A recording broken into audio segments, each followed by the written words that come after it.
with.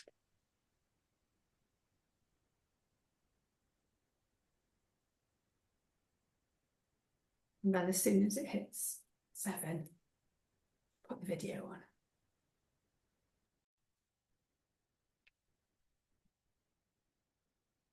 Yeah.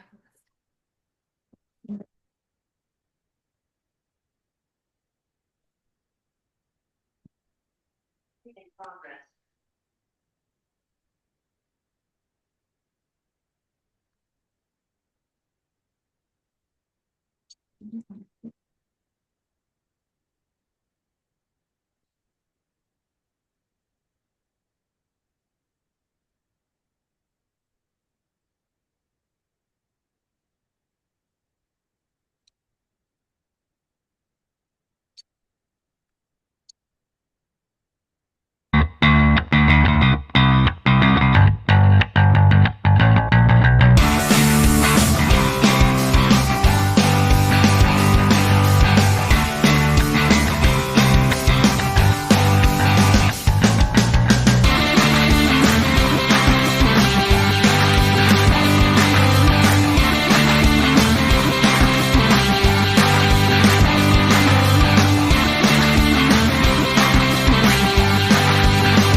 Right, welcome to our next webinar.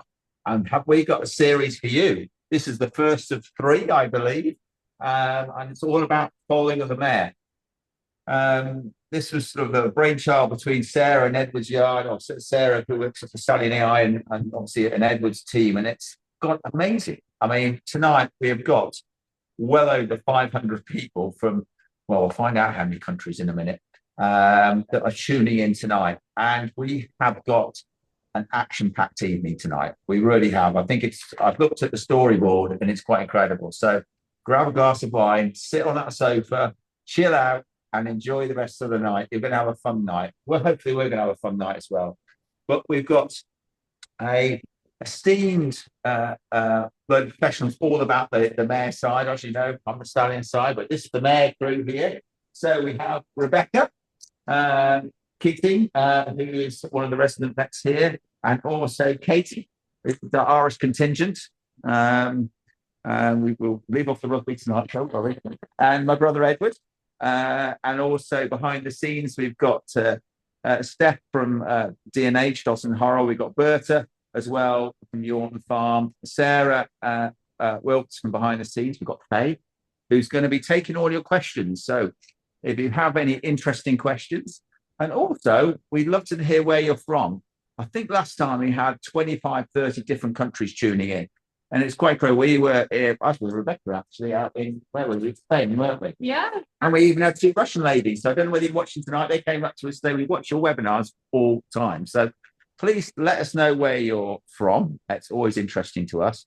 Obviously, and also we've got behind camera. So, and we've got Morgan as well, sorting out all the slides and making sure this goes as smoothly as we can.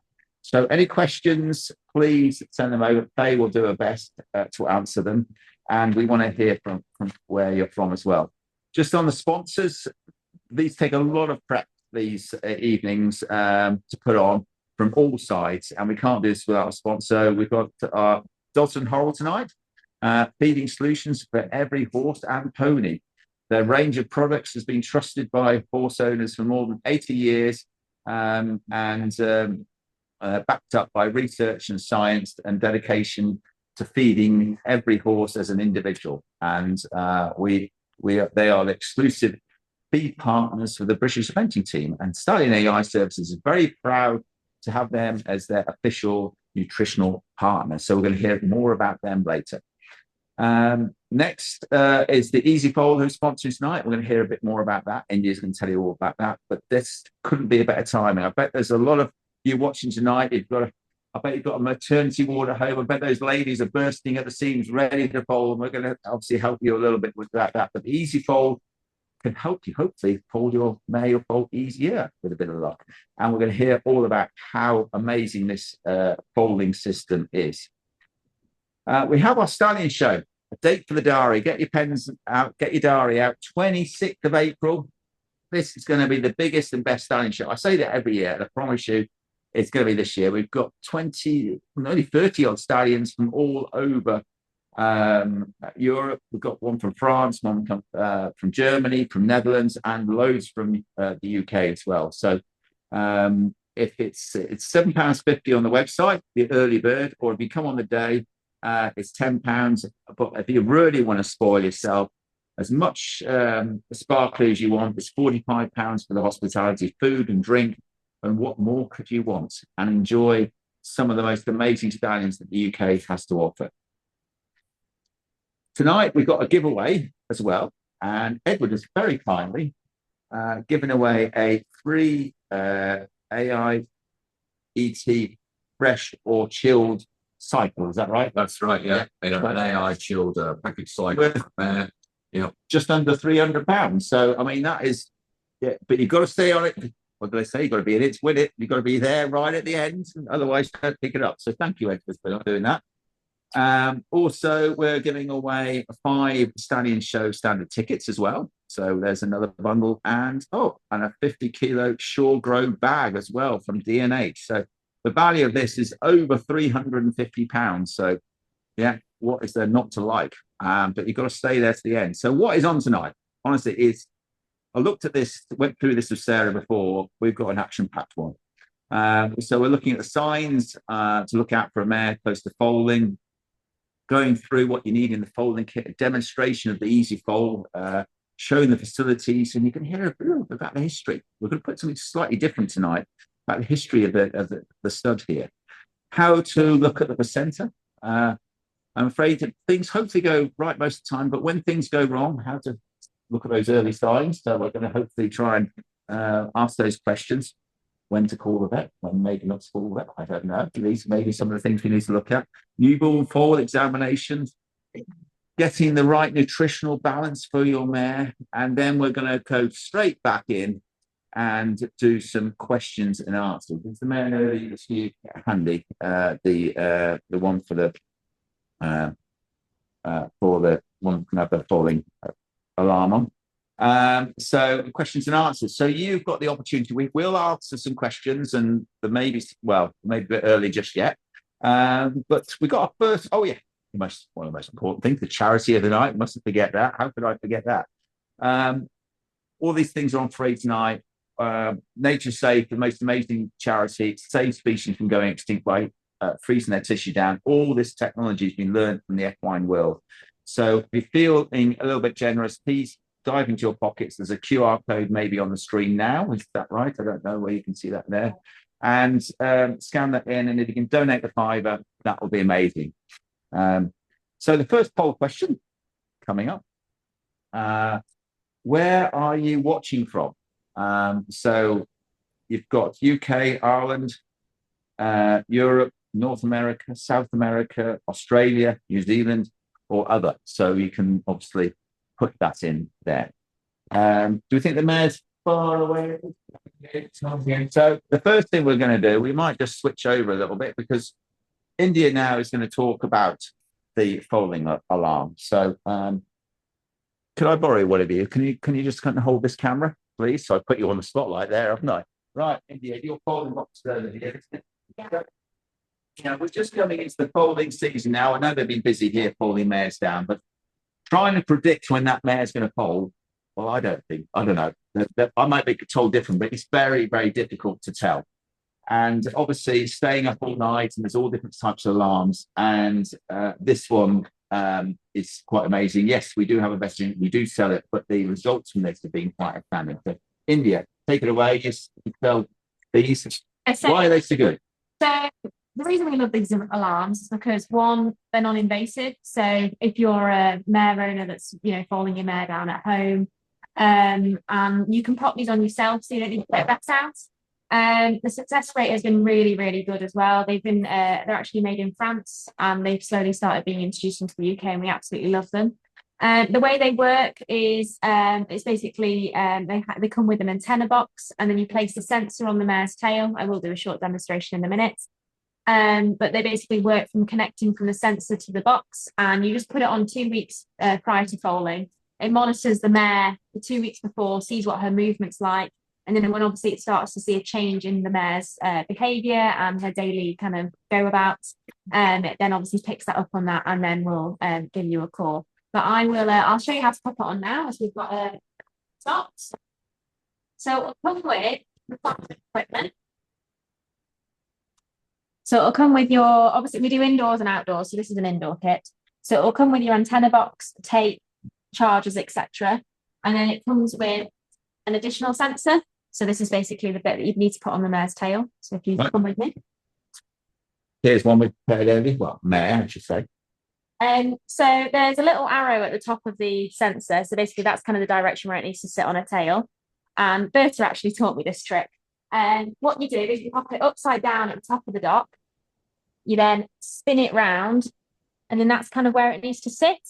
And then you basically pop it on 2 weeks prior to foaling. And then obviously if she hasn't foaled, just change the tape. Obviously, if she has been rubbing it a bit, change the tape in between.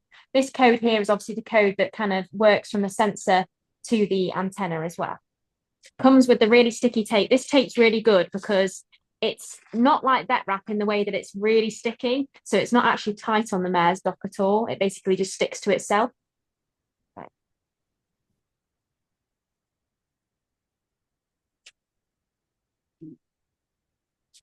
Right. Let me know if you want to help. So you snap this in like this.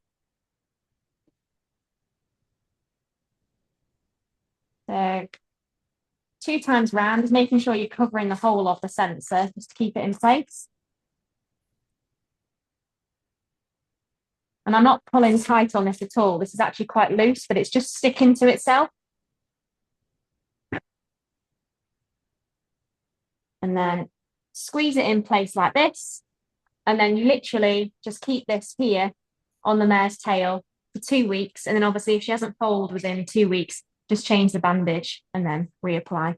Simple as that. As simple as that. And it works off your mobile phone and stuff. Yeah. So it connects from the antenna to the sensor, which then works on your mobile phone. And obviously we do these in indoor and outdoor. So if you're foaling mares outside as well, then it's not a problem because we've got you covered. So obviously good. Yeah. So no, well done. That's brilliant. So we've got Berta from Yorton Farm. Are you there, Berta? Yes, I am. Brilliant. So Berta runs Yorton Farm with a good friend of mine, Dave, and they have been foaling mares down, I feel, for ages. And if there's anybody with experience for foaling mares down, it's them. And they use the Easy Foal. And you've had it for a few years now. So how are you? I mean, it's good to get a testimonial of someone, but how are you finding it and using it, Berta? Yeah, we are actually very, very pleased with this. So it's now the 3rd season we're using it, and we would foal between 80 and 100 mares. And it does, like India said, it's non-invasive, so you don't have to stitch it to the vagina, but it still gives you plenty of warning when the mare actually starts foaling. So you can't live 20 minutes away, but you have normally a window between 15 to 10 minutes before the foaling actually goes ahead to get ready and attempt the foaling of your mare. And it's very reliable, I have to say. So we had this season we had 18 foals so far, and every single alarm worked. And it's just, we have got someone on camera watch all the time. But they sometimes go around, check the yards during the night, and they do try and catch you out, and they wait for the 20 minutes you're not there. And the alarm is just super reliable and lets you know straight away that the foaling is going ahead. Yeah, so it's a pretty good piece of kit. And obviously, you can also get additional sensors. So the antenna that comes in the box, once you've got that's all you need. You then just need to purchase additional sensors. So if you've got multiple mares, You then just need to buy, obviously that are falling at the same time. You just need to buy the additional But sensors. you've got a few sensors, I think, haven't you, Bertie? Yeah, we have got 12 sensors altogether Wow. now. Yeah. 12. Yeah, Crikey. we've got 12 falling boxes, so it does work actually quite well as soon as we Oh, move thank them you. down Blimey. the unit, that we can just put the sensor on. And like India said, just make sure you check every day the sensor's still in the right place. But the tape works very well and keeps the sensor normally good in place. But they do intend start rubbing their bum a little bit because obviously it gets a bit itchy. But then you can literally just reattach it, and as soon as the falling goes, you just remove the sensor and be careful. Don't leave it in your coat pocket, otherwise the falling alarm will go off again when you walk around with your sensor in your coat Right. pocket. Yeah. Yeah, So, I feel like you've done that before, have you, Bertie? definitely a few times.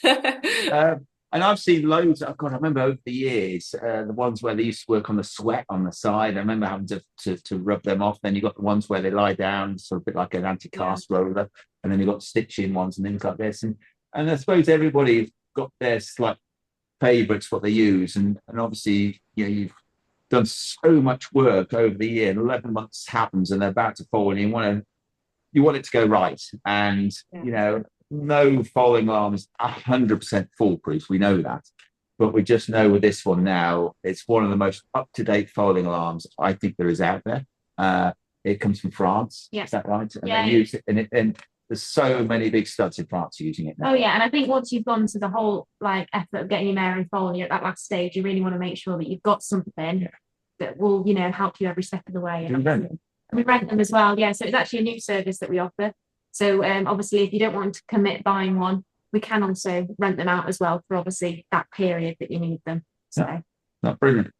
Well, thank you for that, Bert. And I know you.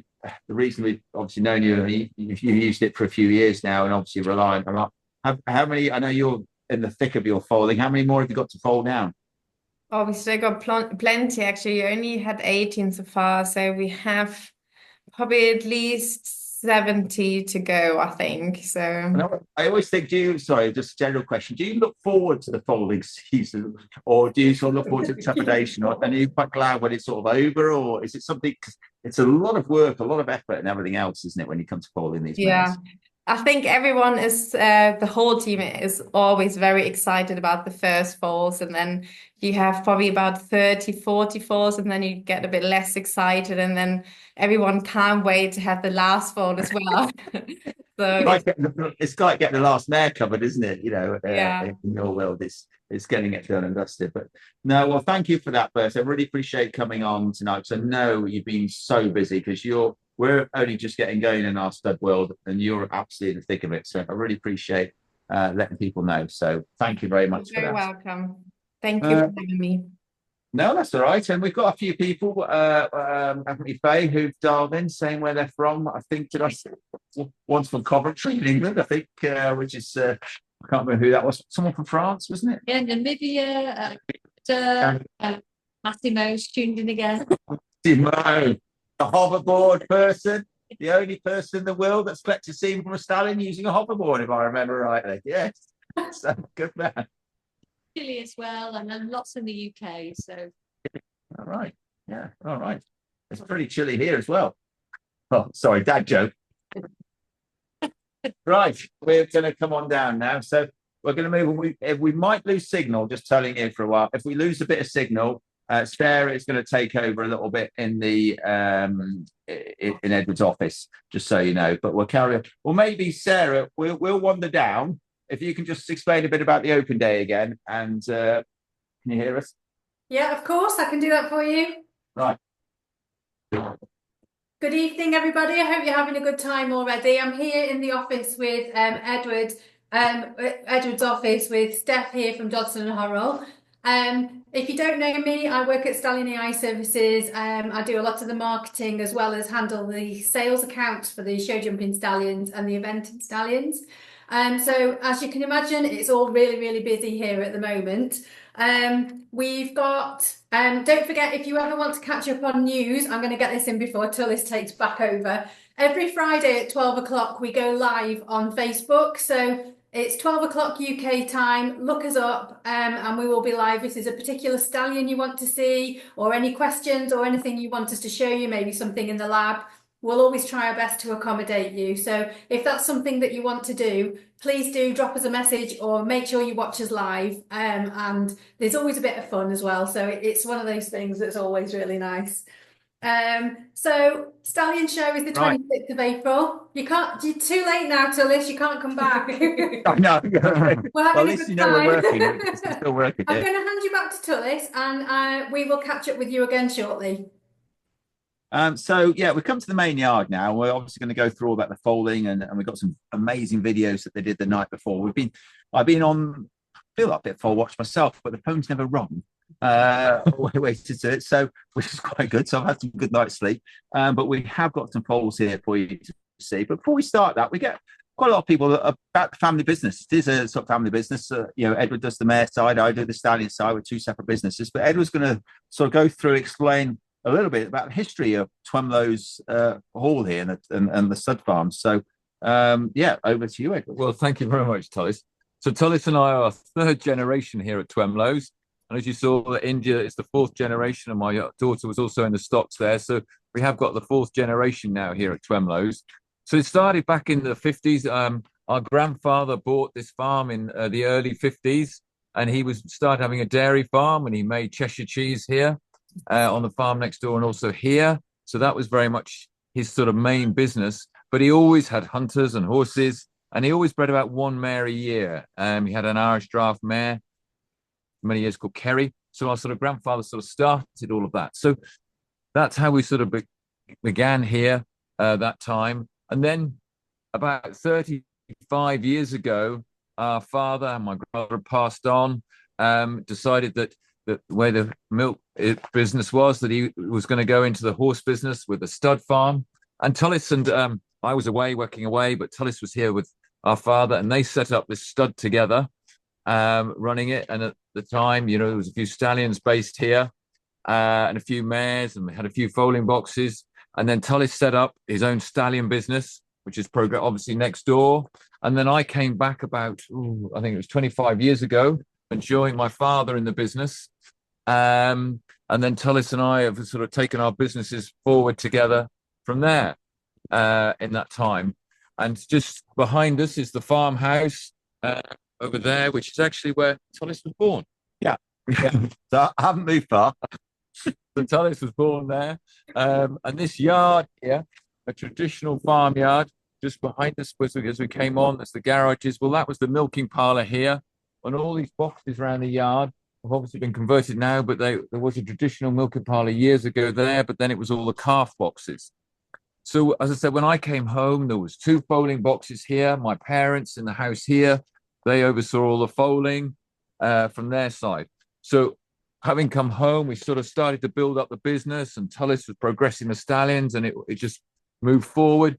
So where we've got to today here now is we foal about 100 mares here over the summer. We've already had about half a dozen, and where we'll be able to foal that many mares here, we've now got 20 boxes, all converted, all got cameras on, cameras in all the boxes. And one of the key things of what we have is our foaling team. We've got Gabby, who's somewhere here or just there. Gabby's our foaling manager. She has 2 assistants with her to help her with the foaling. And then we've also got our stud manager, Nikki, who's been here 14 years, who has done a lot of the foaling. And then we've got our 4 resident vets. So we've got a good, strong team to able to cover that. And also we have a referral practice, Fernway Equine. They're only 40 minutes away. So if we have any serious things, we can always go there. So that's our sort of how we got here and how we run the foaling side. And then moving on, if you want to send a mare, quite a lot of the mares are here all winter. We have about 30 or 40 pregnant mares based here. And then other mares come in. So people sort of say, usually you bring your mare about 2 weeks before foaling. And if she's got some foaling history, foaling early or late, we're relaxed about that. They come onto the unit here. We use foaling alarms. We've got the cameras. So it's all sort of set up from there. So I'm not going to talk. So moving on. So we'll cover shortly about the foaling and that side of it. But I just want to cover post-foaling. So once the mare has foaled, usually after 2 days, if the foaling manager, Gabby's happy, they will leave this yard. It's when their IgG has passed and the vets are comfortable with that. They go around the back to the other yard. And then the boxes are always gutted. You know, all the straw comes out. We steam clean and disinfect every stable completely after every foaling. And then the beds of straw, I always get how much straw we use here, but Gabby and Nikki, they always want a big, deep bed of straw. So that's a bit of history. So that's Right. our history. Well, I think some of the questions I was going to ask you, you've already said them. Well, the first question I was going to ask you, when should they bring a mare back to 2 weeks before? Roughly about 2 weeks, yes. Yeah. We've got a question come in, have we? Yeah, so I'm just going through the various bits and bobs. So we've got a lot of people asking for the prices for the Easy Foal, so they can be found on our website. Yes. Back to you on that, definitely. Yeah, exactly. And we've got a question from Regina actually saying, is there anything that you can do to prevent retained afterbirth?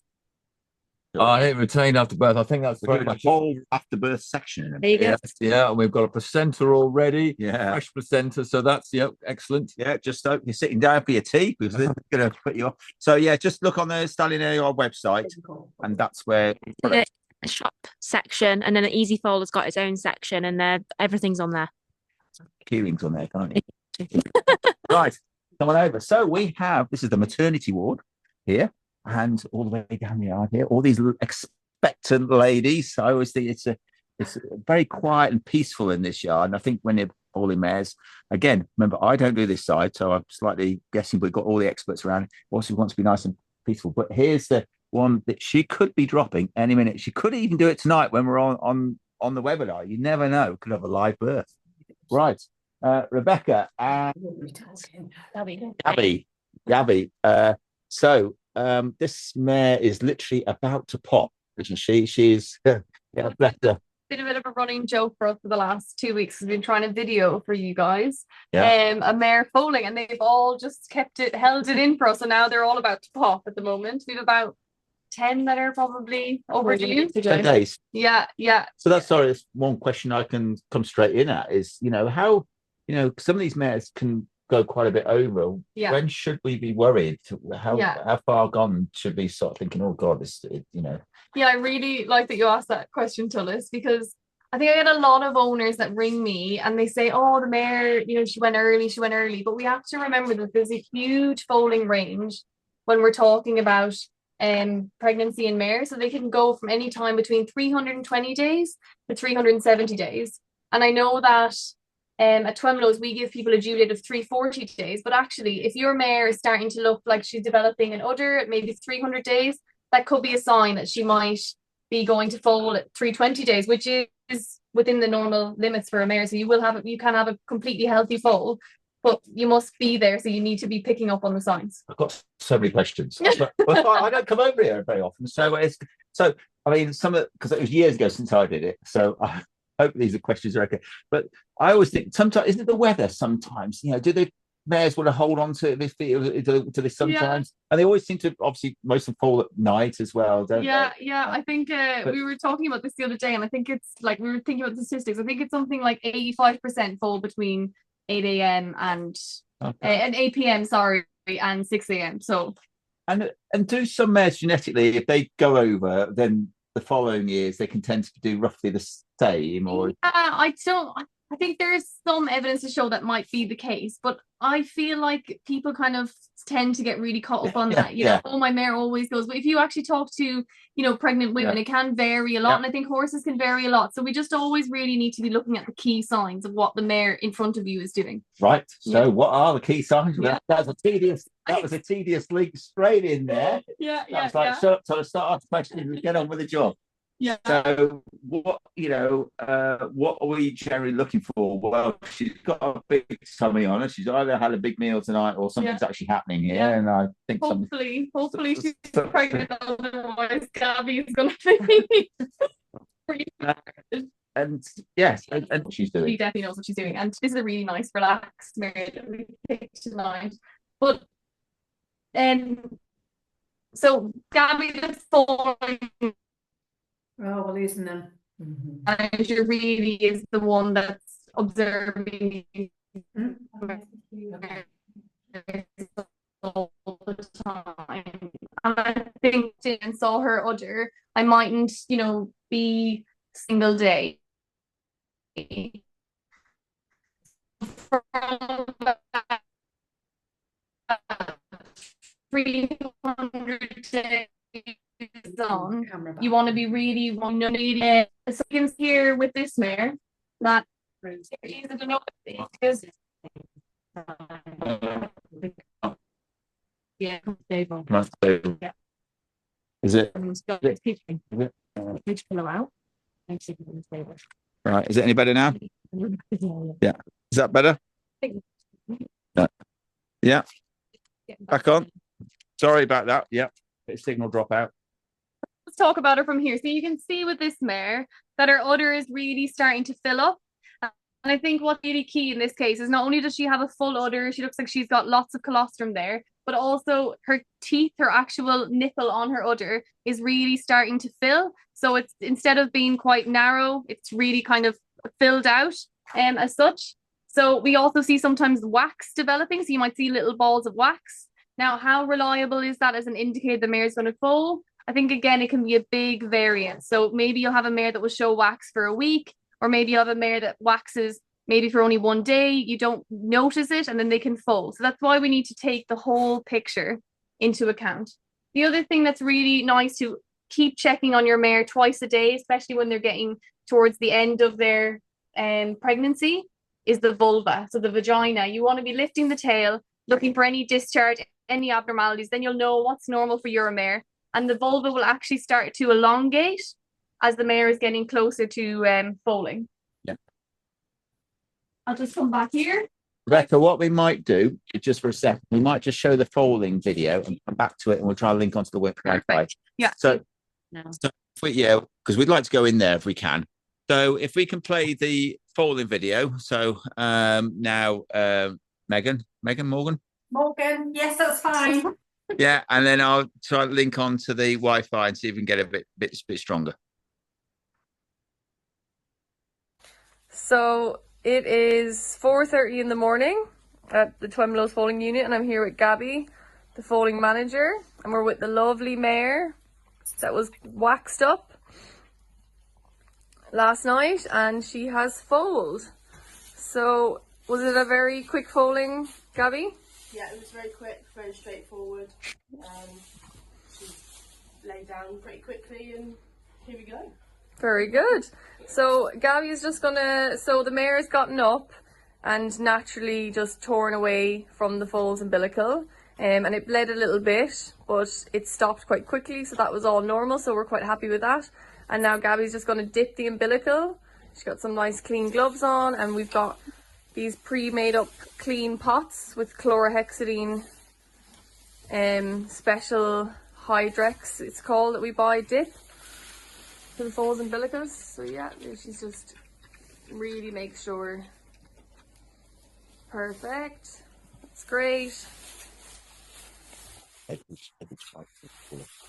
Great. And now, Gabby, you're just going to tie up the placenta? Yeah. Perfect. Mum and baby are very happy.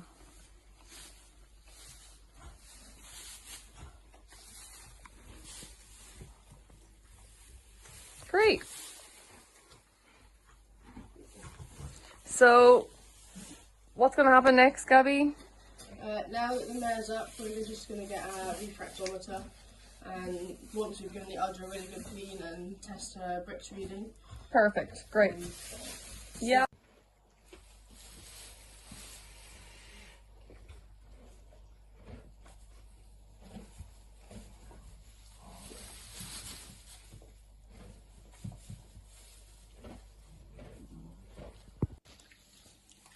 So Gabby is now giving her udder a really good clean. So it's a really good idea to do that before your foal gets up. and sucks, because we know that our newborn foals have got very low immunity and are immunocompromised. We want everything to be as clean as possible for a newborn foal when he gets up to drink. And now, Gabby, what are you doing now? I'm just using the refractometer. Perfect. To collect a tiny bit of her colostrum, and then we can see what level it is. We have got 25. That's great. So we're very happy. Are you happy with that, Gabby? Yeah? Yeah. So am I. That's great. So we know that hopefully if the foal has a really good suck, especially in the first 6 hours, we're hoping that the foal will get lots of colostrum, lots of antibodies, and will pass our IgG test tomorrow. That's great. Now, Gabby, we're just going to milk the mare. And how much milk are you going to take from the mare? Normally we take just about 100 mils. Perfect. And we're just going to very carefully, making sure that we don't have the head too high up, give the foal a bottle of milk. So it's been about 30 minutes since the mare foaled. We've got a very strong cold foal and he's already gotten up. So that's fantastic. And Gabby is just, this is just our protocol at Twemlows. She's just milked. How much milk do you have there, colostrum? This is probably about 150 mil. 150 mils. She's got 150 mils from the mare. So we're just going to bottle feed this to the foal. Gabby is just letting him have his bottle, but she's been very careful that the bottle doesn't go above, the muzzle doesn't go above the level of his eye. We don't want him to aspirate any of the milk into his lungs. So we don't want to give it to him when his head is up in the air. He's just playing a lot. Oh, there we go. He's really thirsty. He's having a really good drink. So this is our routine protocol at Twemlows here.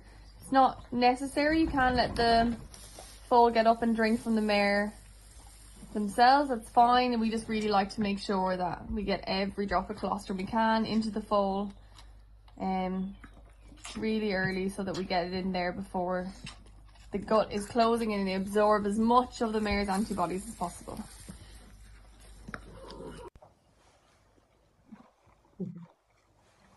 A lovely foggy morning here at Twemlows, and we've bottle fed our foal, and now Gabby's just laid out all this placenta at the back on our nice clean grass at the back of the foaling unit, and she's just checking if the foal would have ruptured through there, the cervical star, and it would have opened, so that all looks great. It's been about 2 hours, so it's around 6:30 in the morning now, and our foal is drinking. So when they're drinking, we just want to make sure that they are properly latched onto the mare. So they need to have a good few really big gulps and make sure you can see them swallowing and hear the milk going in. Yeah. Because a lot of the time they can just, you look like that they're on side, but they're actually not drinking. Yeah. So that's great. So very successful night here for us, and everything went smoothly. Gabby, you're happy? Yeah. Yeah. So next thing is for Katie, and one of the other vets is going to come in and do a full newborn foal check.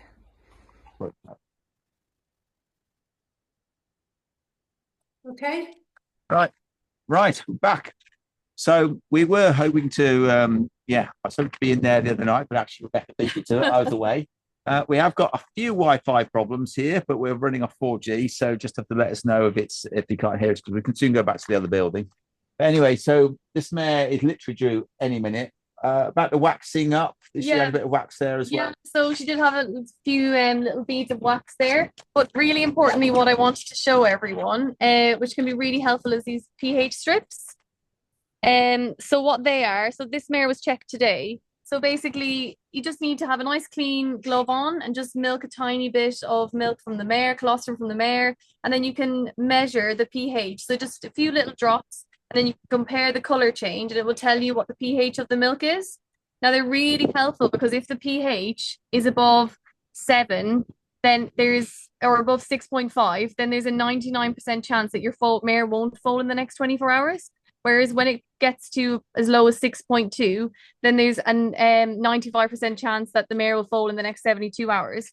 So I find these really helpful for owners that they only have one mare.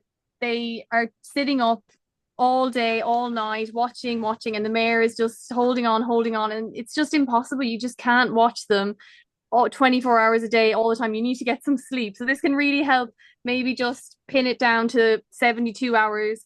You stay up for those 3 nights, and then hopefully it's all done. So they're really helpful. We actually have a new veterinarian here who's done some research on this. And if anyone wants to get in touch with us, we can send out a really nice information sheet on how to use them.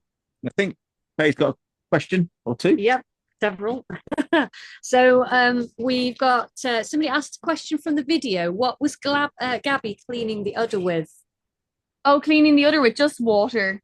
Some nice clean cotton wool and water. I think especially here where we've got a lot of new mares arriving and where we have to be really cautious about our biosecurity, I think that cleaning the udder can be one of the biggest things that they found to reduce the chances of kind of really nasty infectious diarrhea in the first week of birth. So you want to be nice and gentle with it, clean hands, and just give it a nice clean. I always think it's good to see the rest of the team. Now, I have very little to do around here, but Gabby is the foaling manager. Is that your official title? Is it? So you are responsible for this maternity ward. Is that right? So do you live on Pro Plus and Red Bull? Pretty much. Yeah. No, Never switch off. So what just I always think, I don't know, I always find it quite interesting behind this. What's your routine? Do you sleep in the day, up all night, or what? Try and keep a normal routine. I've got a good team with me as well, so we can rotate our nights as well. There's loads of us who really thoroughly enjoy the foaling. Do you enjoy it? I mean, do you really look forward to it? Yeah. And then at the end of the season, like Bertha, you're looking forward to the last one. Sometimes, but then it's a bit sad, because then you've got all winter that you've got nothing, no foals, but then you get to know the next. Catch up with sleep. But it's nice to get to know the next bunch of mares that we're going to foal down. Obviously, we have quite a lot here over winter as well, so it's good to get to know them, ready for when they have their. They have some pretty special mares, and I know it's like when we're looking after special stallions. Quite nerve-wracking. They're all special to each individual owner, obviously. But obviously, you get some quite celebrities in here as well. I know we necessarily can't talk about them all, but that must put so much pressure on you sometimes. It does put a bit of pressure on, but for us, every single foal is as important as the other. Good answer there. Good answer. We like that. Yeah. It's true.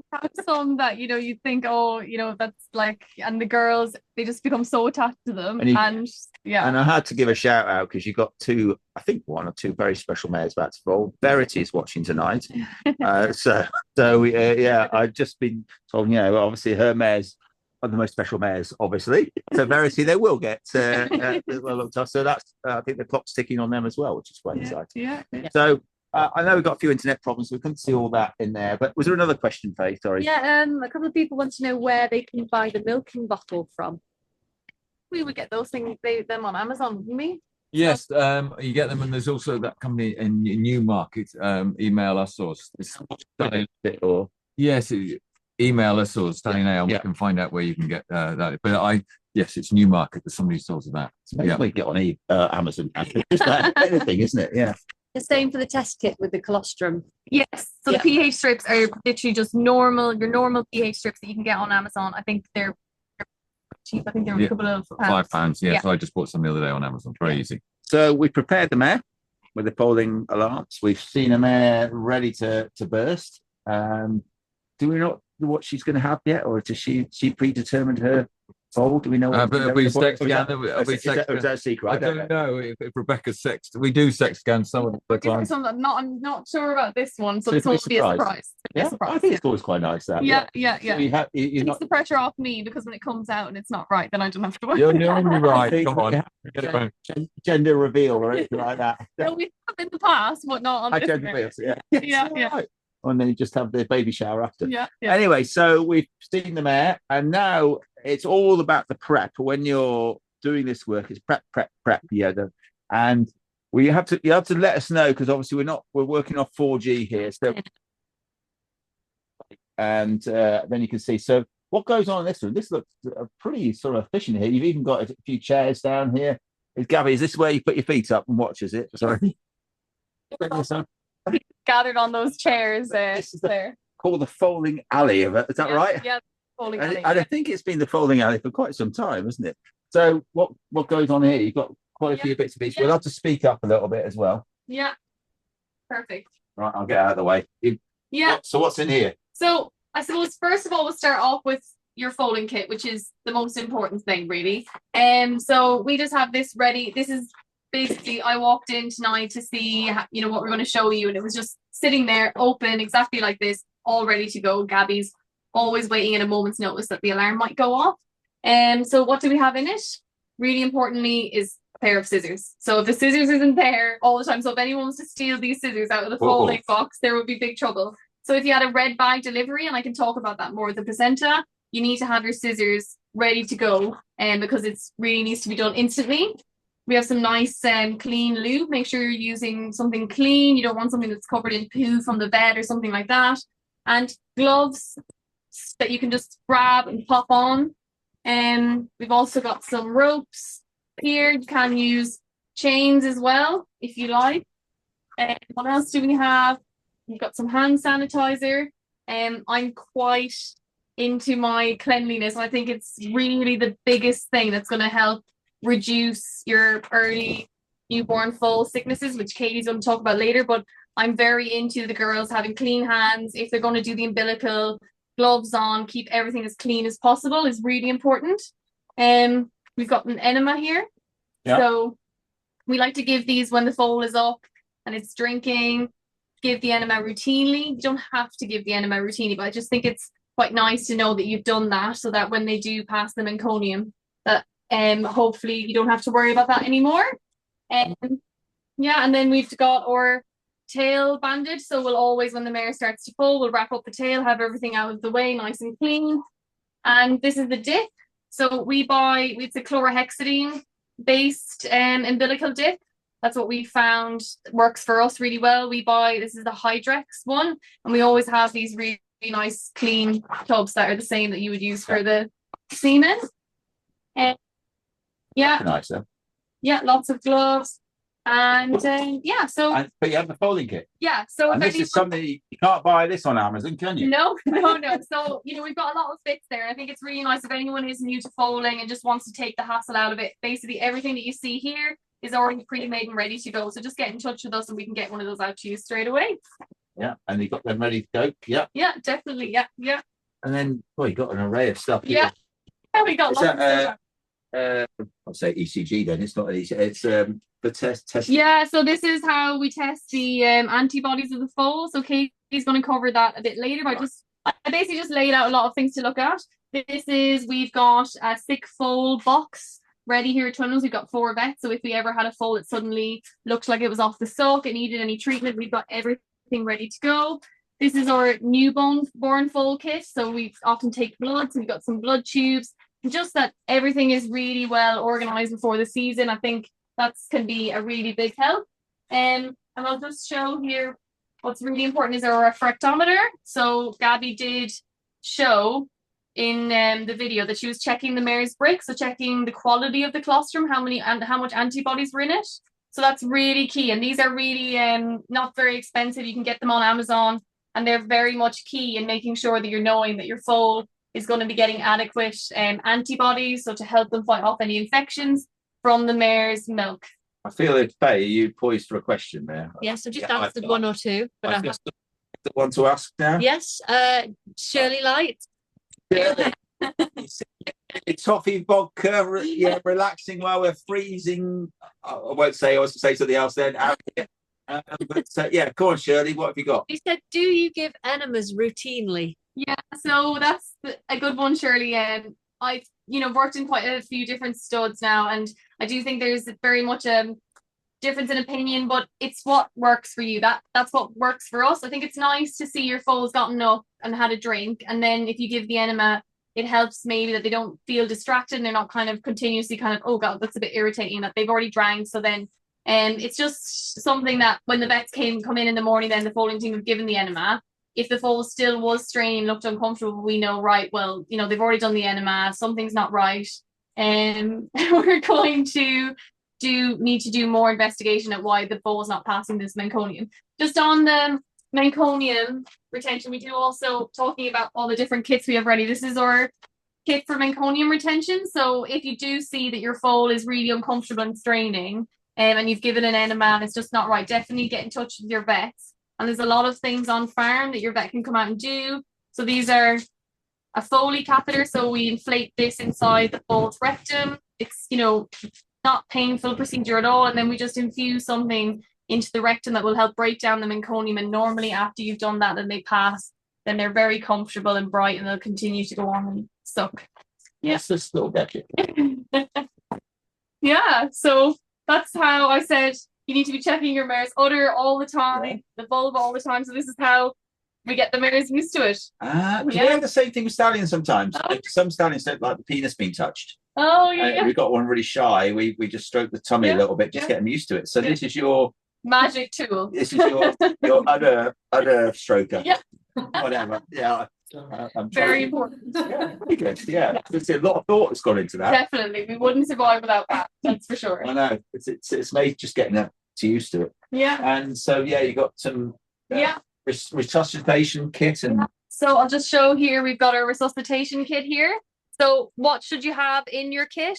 If you just wanted to have something, if you know a foal came out and it wasn't breathing, you know, it's an emergency, so someone would have to be there immediately.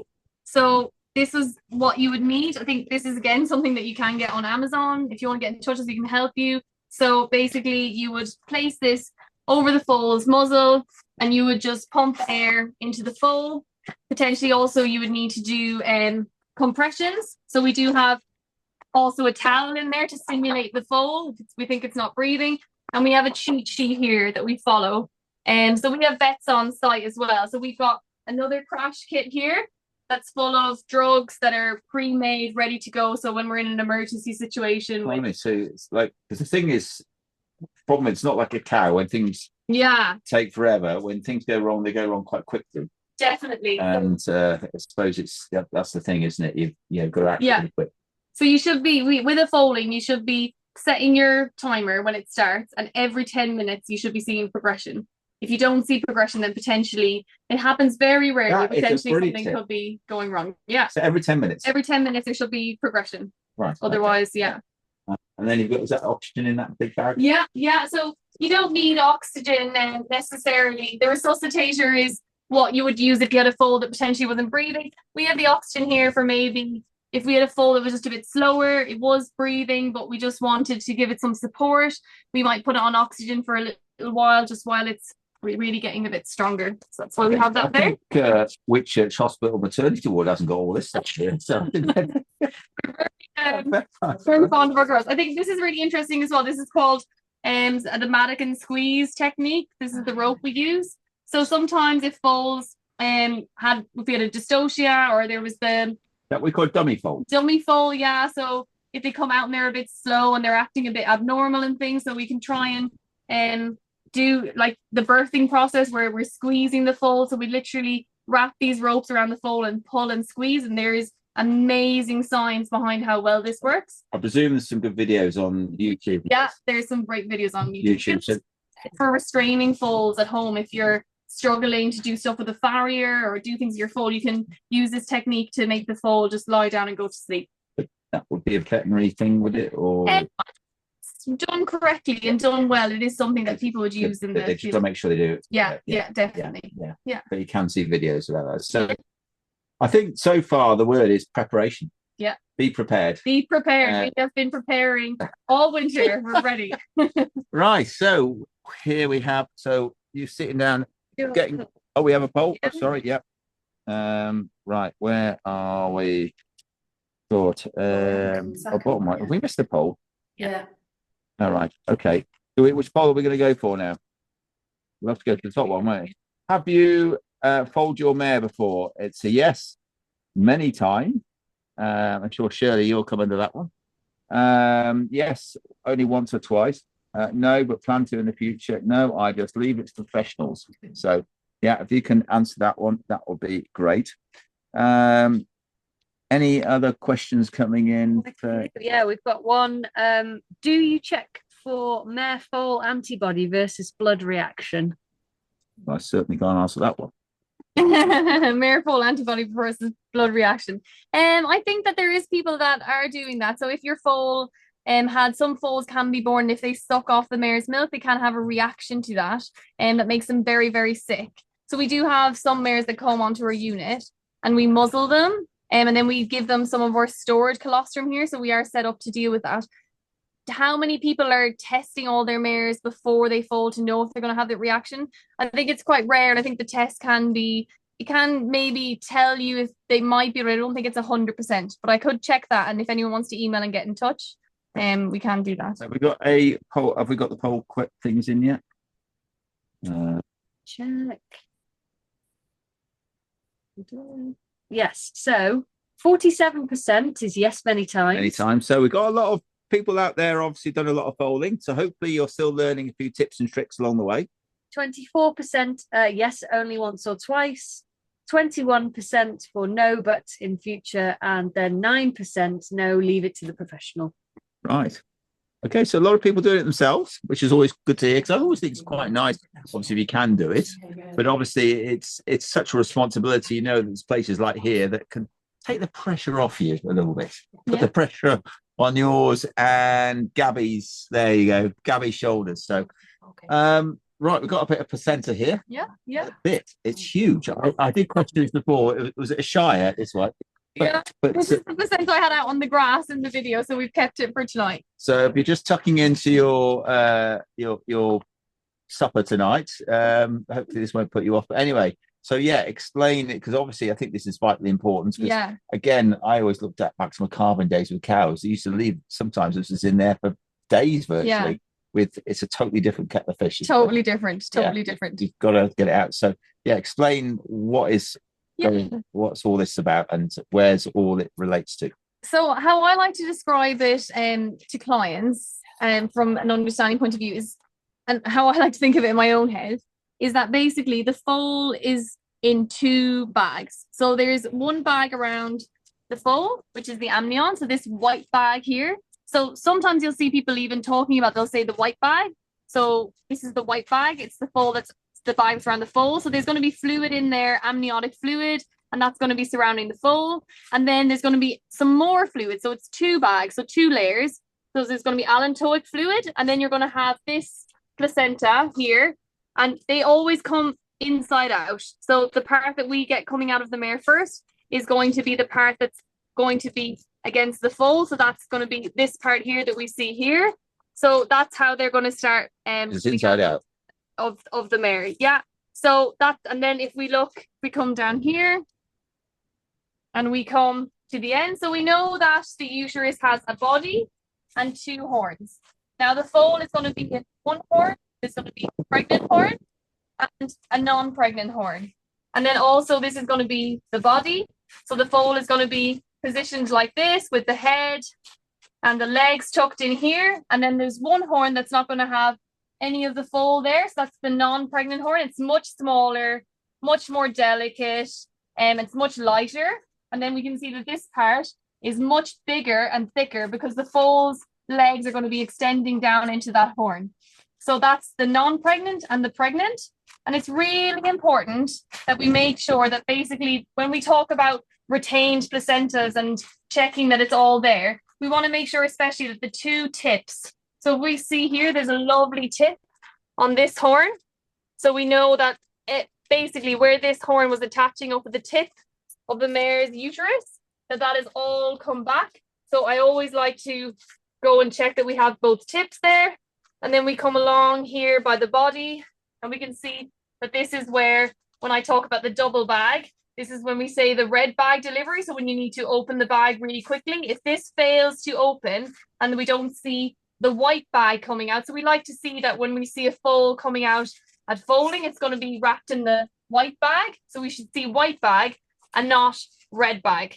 Can All I right. ask a question around Yeah, that? What yeah. do you use to separate the bag? Is it just your hands or? Yeah, so it's actually really quite thick. Like even if I was now trying to really pull it and tear it on the video now, it's really difficult. So you need to be using That's the faces. scissors. That's faces. Your scissors because it is quite difficult to rupture. So this is meant to open, and then the foal is meant to come out with the white bag. So if that has failed to open, that's when we have our red bag delivery. And it's really important. See if they haven't burst through it. You use the scissors without hurting the foal. Yeah, no, I think it would be very difficult to hurt the foal. I think it's such an emergency that you want to make sure that it is definitely placenta. So you want to be sure. Sometimes I tell people, maybe try and feel if you can see feel a leg or something like that coming. Make sure it's not some of the rectum. Really lift up the tail and just kind of focus on that it's coming from the vulva. And there's so many good pictures on the internet showing you the typical red bag cervical star, we call it, this part presentation. And you're going to want to have your scissors to hand and you just want to go straight in and open it, and risk to damaging the foal is very, very unlikely. Yeah. So we can see here that this was the part that was surrounding the foal and the amnion. And in here, this was all attached to the uterus. So we can tell a lot from this part. When it comes out, we want to see that it's not abnormal. Maybe we might see a line here with a difference. So maybe up at this part, it was infected in the uterus. And we might see that the mare had an infection and that could affect the foal. So you're going to tell a lot from your placenta. If you see anything abnormal or you want to ring your vet, send some pictures, that's no problem. And maybe potentially there could be a problem then and you want to know that your foal is healthy. And most importantly, of course, you want to have all your placenta passed within 6 hours. If it hasn't passed or you see that maybe a part is missing, oftentimes it can be this really light, thin part here that can be left behind, then you want to be ringing your vet because it's going to need to start treatment because mares can get extremely, extremely sick, endotoxic. They can get laminitis, they're going to want to start treatment. It's probably one of the biggest emergencies that equine vets are going to be racing to is going to be if a mare is retained her placenta. So it's really important to check it all. Just one last thing I wanted to say is sometimes, and one tip for breeders at home, is if your mare jumps up really quickly and possibly stands on the amniotic part and tears it, there isn't all the weight of the placenta to kind of naturally drag it down so that they will pass their placenta. And oftentimes that's when we get bits that retain. So I like to tie it up immediately as fast as I can. If some of it has torn away, the mare is stood on it. Maybe if you get a glove, so we fill actually here at Twemlows, we fill these rectal gloves with water and we just put a gentle weight onto any piece of the placenta that we can grab. Gravity. Then it just gravity pulling it out. And what about when they foal and the umbilical cord? How long do you leave that attached to the mare? Yeah, that's a really good question. So they naturally will break. You don't want to ever cut them. Okay. So yeah, never cut them with the scissors. They will naturally break. If it doesn't naturally break, you can call your vet for advice. Or what you can do is you find that if you have nice clean gloves on and you just put a gentle bit of pressure around where the umbilical is attaching to the foal and then tickle the foal's bone. If someone stands on the placenta that's already on the ground, then it should break away naturally. If you cut it with a scissors, the possibility that it will bleed a lot. And if there is a lot of blood coming from your umbilical, just remember the clean hands, and then you should have a clamp in your foaling kit that you can just place on the umbilical. Right, there you go. Top tip again. Well, thank you for that, Rebecca. No problem. So we've seen the foaling alarm, we've seen the mare about to foal, we've seen the foaling kit. Now we're actually going to see one that you've prepared earlier, basically. One from the video we're going to examine now. Yeah. And how old is this foal? This foal is going to be 2 days old now. So this one, it's the video that you did see. Yeah. This is Kate. You've gone. A little bit more about. Lost you. See what we're looking for in these new balls and things like that. So, lost them. Well, we're going to do it from the here. Let us know if we're back here. Can hear you, Tullis. Yeah, coming back. Yeah, can hear us now, is it? Right, I have to do it from here then. Yeah, but not see you very well. Come up a little bit and see. So this There foal you was go. born in the early hours of Wednesday morning. Go. Gone again. And Yeah. come back a bit more. Can you hear us now? Okay, Yeah, that's good. that's better. Right, we have to go by the door here. So this foal was born in the early hours of Wednesday morning. So at Twemlows, we always do a vet health check within the first 24 hours of being born, and they always have their IgG checked at 24 hours of age. Just explain what is an IgG. What happens with that? What do you do with that? How's that work? So you take a blood off something, or yeah. So the foal should get colostrum from the mare, and it is usually absorbed within the first 6 hours. Well, that's maximum peak absorption through the foal's intestine, which is closed to those antibodies by about 18 to 24 hours. So 24 hours here at Twemlows, we check the blood and see what antibodies have gone from the mare into the foal. Right. So we are aiming for an IgG greater than 8 grams per litre. And this foal passes today. Oh, good. Right. That's good. He looks a bit of a lively character. Yes, he's got some character to him. And yeah, so I mean, obviously, when do you sort of turn them out in the field? When is it? Do you want to get that fairly early on, or is it We like to, but they're all case by case dependent, depending upon whether there's any laxity of their limbs, any conformation issues, whether they've got any illness, or the mare's maybe not well post-foaling, all those kind of things is case by case very much. So we can bring the foal, show you catching the foal and bring them to the door, and I can kind of go through some things that we can look out for and things that in newborn foal check I would look out for and check to make sure it's healthy. We're going to just try and catch the foal. He is strong. Yes, well, I've seen the size of the placenta. I mean, it's a massive foal. Okay, I'll try and... So is it colt? It's colt. It's colt. And is it right? Do colts? Sorry, I do it again. Forgive me for my ignorance. The colts tend to be harder to pass the meconium than fillies. Is that just a theory, or is that true? No, that is true. Oh, right, yeah. They can be a bit slower at passing meconium, for sure. Yeah, that's what I thought. So with newborn foal check, I always try and be systematic so I don't miss something. I start head in, things that we check, make sure they're nice, bright eyes, and they can have, whenever their eyelids roll in, a condition called entropion, which can sometimes be an indication of dehydration, but can sometimes happen of its own accord the surface of the eye and create problems such as corneal ulceration. Usually the foal is showing a bit of signs of pain of the eye, and maybe some tears, and it's certainly something I look out for. The other things is there any milk nostrils, maybe something an owner might pick up, whatever the foal is feeding. Not feeding. Yeah, okay, we'll come back out again. Yeah, that's it. Okay. Hey, yeah, just speak up. No, sorry, you just speak up a bit louder. Is that all right there, Sarah? Yeah. Sarah? Yeah, Okay, we can hear you. And then the other thing is checking the mouth, the oral cavity, making sure the gums are nice and pink, nice and healthy, making sure that you can't see a cleft palate, and also making sure there's no overbite or underbite. He likes the attention. Yes, yeah. And how? Because I always think when they fall down, how quickly should they be sort of up drinking? When should you start getting concerned that they? Because I think you give them a drink anyway, don't you? I think there's seen a video, but how quickly should they be up on their feet, sort of? So normally a foal should be up within the hour and feeding within 2 hours, and passing meconium within 3 hours, usually. So and it's quite good. You might have this cheat sheet. I know the people watching here would love to have this sort of all itemized out. There must be somewhere, right? Yeah, I'd love to. Every 10 minutes something should happen. So many hours, and so you've got a timeline. There must be somewhere which I think would be great for the people out there following to this. Have this timeline, have a cheat sheet that they can actually watch.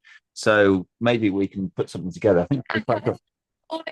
Kids, if you buy them, we do have a sheet that you tick off. So after 1 hour, the foal should be standing. Yeah, that's it. Yeah, brilliant. Brilliant. Sorry, I didn't even realise that was in there. So it sounds like, yeah. The mare should have passed her placenta. So they're your 3 key things that they're your 1, 2, 3. Just one poll question here when we're going up.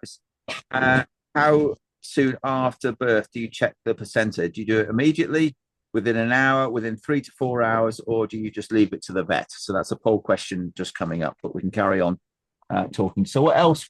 Any other signs, the things you'd be looking for? And they quite often get the runs sometimes, these foals, don't they? And is that something we should be concerned about, or? Yeah, diarrhea in foals is very, very common. Quite a lot of foals get affected by it, whether it's infectious or non-infectious. Most of them are non-infectious, but they can obviously be. I think it's something like 75%, I think, do get diarrhea in the first week. So is it always a problem? Not always, yeah. And do you give probiotics and things like that, or? We tend not to here. Yeah, so there's some new, there's some new research to say that, do we really know what's in a foal's gut? Yeah. Probiotics, are they definitely something that we need to be giving? I think we tend to not give it. We haven't found that. I think there's some new study to say, sorry for the probiotics companies, that foals that had them had more diarrhea. Yeah. So there's this different sort of variety of getting out there. And I think that sometimes there is with anything in this breeding world, but what works for one doesn't ever work for the other. But it's your tried and tested way, and crikey them out of is it about 100 mares a year, Edward, that you put through here? Foal down? Yeah, 100 mares a year. Yeah, foal down. I hope you know what you're doing by now. So I think over the years, it must be thousands, but you still, it's always new cases, I suppose. We're always challenged every year. There's always, our foalings don't go smoothly. We do, there's always a challenge. There's always a bit of variation. We're always learning, which is. Is there anything else that you want to? In terms of our exam with the foal, there's definitely a few more things that we would check. And we'd always check the heart, for any murmurs, any arrhythmias or abnormalities there. The lungs, making sure there's no fractured ribs. So that's definitely an important thing. The umbilicus is very, very important. That was connected to the placenta and is a good way for bacteria to enter the body, unfortunately. Leading to a lot of complications in foals. So making sure that umbilicus is nice and dry, not painful, not swollen, not discharging, anything like that. And obviously running your hands down the legs and making sure there's no swollen joints, lameness, anything like that evident. But yeah, and as I said before, mentioned any conformational issues, are they lax in their tendons or contracted, how are they moving? Very, very important as well. A tip that we use here at Twemlow's is for the umbilical. So how big should it be when they first are born? It's going to be slightly bigger. So I allow for, if they're less than a week old, my size of my thumb. So that's how I kind of gauge what size it should be. And after that, it should be getting to as narrow as your baby finger. So I have quite small baby fingers. So just think of that. It should be really starting to get nice and small. If it's thicker than that, you need to get in touch with your vet. Always checking it with very clean hands, because the umbilical is connected to all of the foal's system, and it's been nourishing it all the time. So you need to make sure that you're keeping that really close eye on that. Brilliant. Right. Any other tips and tricks? All our foals, we get tetanus when they're born, covered for that, and we also never forget the mare. Making sure the mare's healthy. And do you get many mares reject their foals? Does that happen sometimes? Very rarely, or? Can happen, but it is quite pretty rare. And I've seen some amazing work that you've done here when you have to do foal adoptions and things like that. And it's obviously, India, you went through this with your mare, and your foal. Somebody wants the milk bar. But I always think that's such a sad time, but also quite a happy time in one sense. You lost your mare, didn't you, and had to do the adoption side. It luckily went well. Well, with that, again, the expertise behind that. Yeah, that takes the whole just another level altogether. But I know you take nothing for granted here, and I think that's the teamwork is just showing the professionalism behind it. But that whole adoption things.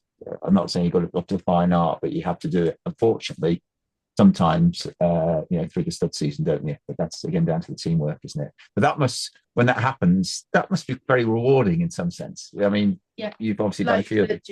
It's sad that you've lost the mare or you've lost the foal, but to see a new pairing and them both be happy, incredible. It is amazing. It is amazing. Yeah. Right. So I think we've got a question. Poll question. Yeah, I'm not doing my job here. Well, I was told I was looking at my clipboard too much. Now I'm not looking it up. So soon after birth do you check the placenta? You had Oh, 40% with immediate, yeah. 32% within the hour, 16% without 3 to 4 hours, and then 12% leave it to the vet. Yeah. Okay, there we go. And we've got another poll question. Do you feed a stud-specific feed to your pregnant mare? It's basically an easy one, yes or no on that one. So do you feed a stud-specific feed to your pregnant mare? Wow. So I think we're all done here, are we? Yeah. And so we're going to head over and talking about a stud-specific feed, that is the tedious link, handing over to Steph from Dodson Horrell and Sarah, and you're going to be going through, we're going to switch over to them, and they're going to be talking obviously about, feeding solutions, obviously, through D&H, Dodson Horrell. And they've got an amazing new logo that's just coming out with it. I don't know if you've all seen it, but quite incredible. But anyway, over to you, Steph and Sarah. Brilliant. Thank you very much. Welcome, Steph. It's nice to have you with us tonight. Dodson and Horrell are our new nutritional partners, and we're absolutely thrilled to be working with them on the stallion side. And we are also helping a lot of mare owners too with nutrition. So, Steph, welcome. Hi. So we'll go straight into it. Why is it providing a balanced diet to a mare so important?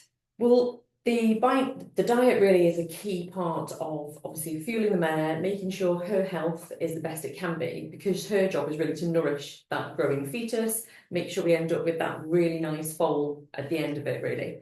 And again, tonight we're talking an awful lot about the foaling mare, and when we're thinking about supporting her through that process, we want to try and have a really well-established feeding program, that and the right nutrition. So she's got that right nutritional support through really a time that's sort of filled with quite a lot of change, isn't it? Really, it can be quite stressful for some mares, and some mares do find it quite a challenging time. So thinking about that, we've obviously got the nutrition element, but we've also got the sort of element of supporting her through that change. And one of the things that we want to try and avoid is too much dietary change. So we don't want to have it whereabouts we're chopping and changing what she's being fed, because again, that doesn't really give her that nutritional support. But also we know that dietary change is one of the risk factors for things like postpartum colic, and none of us want to have to experience that. So actually, if we can reduce the dietary change, then that really, really helps the mare. So that's sort of the reason why we need a really good balanced diet. It's just smacked his nose on the door. I hope you're filming that, India. Put me right off my stride there, so we'll carry on. So really, does the mare require a special diet, and how soon should you start feeding that if you want to breed with her, sort of thing? No, that's a great question, and I'm glad to see from the poll that actually the majority of people did, even though you haven't had the results yet, we've seen them. And that's because it's really all down to the different proportions that the nutrients change throughout pregnancy. So that's we could just feed, you might think that, I could just feed more of a leisure feed or a performance feed, but actually that won't do the job that the mare needs. So for example, her energy requirements increase by about 20% in late pregnancy, or her protein requirements increase by about 50%. So if you fed just a non-stud feed, you might meet your energy requirements, but you wouldn't be meeting those protein requirements. And again, that then means that she wouldn't be getting the right nutrients. Similar there for our vitamins and minerals. So a stud specific feed has already done all that work for you, and it's already got the right ratios and the right proportions of nutrients there. And that's really what we're after. So that's why, really. I'll smash it. And then thinking practically, how can we ensure that they get the right nutrition? That's a really good question. Often a lot of mares are in herds as well, aren't they? Yes, they are. They are, and it is more challenging whenever they're in a group. I'm not gonna lie. I mean, really, the core part of the diet is going to be the forage and the fibre, and most mares will be out of grass, and probably supplemented them with a bit of hay or haylage. But again, around that, although that might maybe meet her energy requirements if she's quite a good doer, it's not going to provide the right vitamins, minerals, and probably enough protein either. So you will have to feed some sort of specific stud feed. Yeah. And for our good doers, for example, we mentioned Shawgrow at the start. Yeah. Shawgrow is our stud balancer. It's been around and been established for a very long time, very well respected, really well established in the industry. And that stud balancer gives the mare the right nutrition and the right vitamins, minerals, protein, but without providing too many extra calories. So a stud balancer is the ideal option for your sort of good doing mare. Yeah. On the opposite side, then you might have a mare that needs a bit more energy, because maybe she's a bit more of a poor doer, or she drops weight, as I suppose as the fetus is growing more. So then something like stud cubes would be a really good option. So again, it's still got the right proportions of all the nutrients, but it's higher in energy. And the other thing I just wanted to say is that, for example, like Shawgrow, our stud balancer, is also suitable for the foal to pick up from sort of 10 days old. Yeah. So again, it's really nice whenever a feed is safe for the foal to pick up, because then you don't have to worry about That's that. it, isn't it? Yeah. So it's really simple, keeps the mare happy and healthy, the foal happy and healthy, and then hopefully the owner happy and maybe healthy. Yeah. So that's really what we're after. Yeah. Oh, that's brilliant. And Steph is head of the nutrition and compliance at Dodson and Horrell. So if anybody's got any questions, you can contact Dodson and Horrell directly and get through to Steph. Or if you want to put any questions in the comments tonight and we can get back to you after tonight, that would be brilliant. We have got a little poll question and we'll go through if that's all right now. So when do you start feeding any stud specific feed to your mare? So is it before covering, after pregnancy is confirmed, from mid-pregnancy, say month 5 onwards, late pregnancy, 3 months, the last 3 months, or you don't feed anything at all?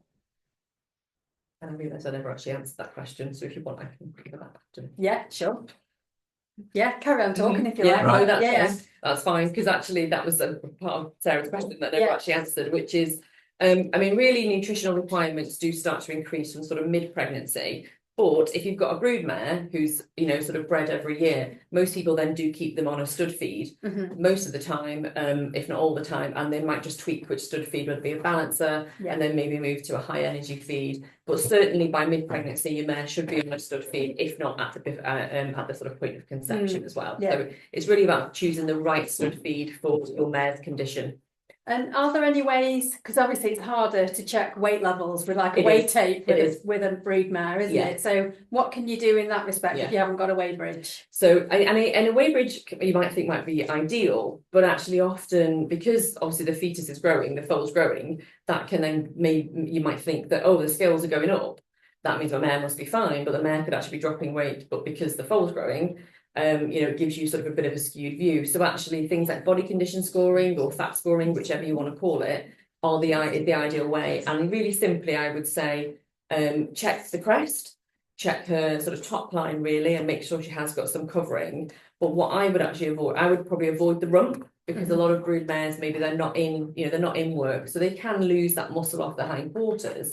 But actually a really good indicator is if you lift the tail and look in between their back legs and sort of a bit of a thigh gap, really. You want to sort of check, and really what you want is her thighs to be sort of touching. And if there's a big gap there, she will probably be underweight, or if she's got a big apple bum and she's got quite a big bottom, then she's probably overweight. So the body condition scoring is really the way to go, and that'll give you the best indication. Apple bum. An apple bum. That Mm. means she's carrying too much. Those pear shapes and all that, but apple bum. That means she's carrying too much. It's new terminology. So if somebody says I've got an apple bum, I think you've got a big bum. Yes. So before we allow you back in front of the camera, Faye's got a question for you actually. So that's a quick one. Okay, so what percentage of protein should you feed, and does it change through pregnancy and post-pregnancy? Great question. So really for stud feeds, we're looking for about 15 to 16% protein in our feeds. And I would actually be looking for that for any of your stud feeds that you're looking for, from probably like a classic stud cube or a stud muesli. For a balancer, that's a stud balancer, you're probably talking about mid-20s to 30% protein. And I would have no problem with feeding that to your brood mare if they are going to be bred again, you know, so that if they're through lactation and then they're obviously pregnant again, then that's fine for them to stay on those stud feeds. Really, it's the energy level that you're looking for to go and support her body condition, and then the protein level will be appropriate then for the feeding rate of that feed. If that came across right. And with D&H, sorry, just because it's great, you know, the rebranding you've done, and really, yeah, it's amazing. And sort of, you know, bringing back the whole sparkle of D&H, what it has to offer, which is great. Can people ring you direct, or they go to the feed merchants? Can they ask you for advice? Is there a phone number they can call and things like that? Is it so they can ask things like that? Yeah, they certainly can contact us. So we've got our helpline, Yeah. so they can do that. And again, it's all on our website. We've also got what's what we mean today? WhatsApp, sorry, for you know, sort of for messaging in if people can't call, they can email us as well. And we also have a brilliant sales team as well that are on the road. Well, I met them the other day, some of them, Yes, and it was incredible. We had a great meeting the other day, and to me, what is obviously it's important about the feed, but it's important about the people behind the feed, and the team we have there, I have to admit, were amazing. Absolutely incredible. So all I can say is, you know, never feel afraid to pick the phone up and ask. Because I think we're friendly, and that's yes. And I think that's the same whether it's here with Stallion Yard or Mare Yard. You know, I think we're never shy about asking questions, and I think so they can pick the phone up and ask about, because people do get worried about their mares being foaled. You know, again, we keep coming back. Some people have put so much effort into picking the stallion, getting the mare, might take a few attempts, and this is the last stage now, and it's really important to get it right. So the feed side and the nutrition side obviously play a big part in it. What I would say is, if you choose a reputable feed company like Dodson and Horrell, we've done all the work for you. You know, we've made sure the feeds are balanced, they have the right nutrition, follow the feeding guidelines, and you're away. Brilliant. Right. Well, thank you, Steph. That's all right. And we're going to open the camera up now and get the whole room into everybody. So we're all back. I'm going to I'm going to keep it on, but switch the sound off because obviously just in case this goes down. So well, we need to kind of that's it. So switch the off. Go. Do I need to use this to go in? Okay. Oh, no, might need to. There's a little sound button in the top left-hand corner.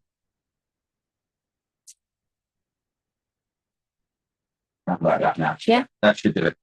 Right. Hopefully so you can watch it there. Exit. Right. Now we can have all those viewers out there. It's your turn.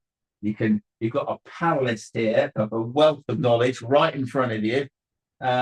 We've got so many questions, so many people watching from so many different countries, and I think we've got some questions already to play. Maybe we can alternate backwards and forwards a little bit. You've got some questions already coming in. It's quite good because I'm off, but it's all about stallion stuff, so no pressure on me. So you guys. So first question, can you recommend any books at all? And I think you may have maybe it is like I don't know. Here's one we found earlier. So there is this one, Edward. Do you recommend this one? Yes, it's very simple, very good book. It's not very thick.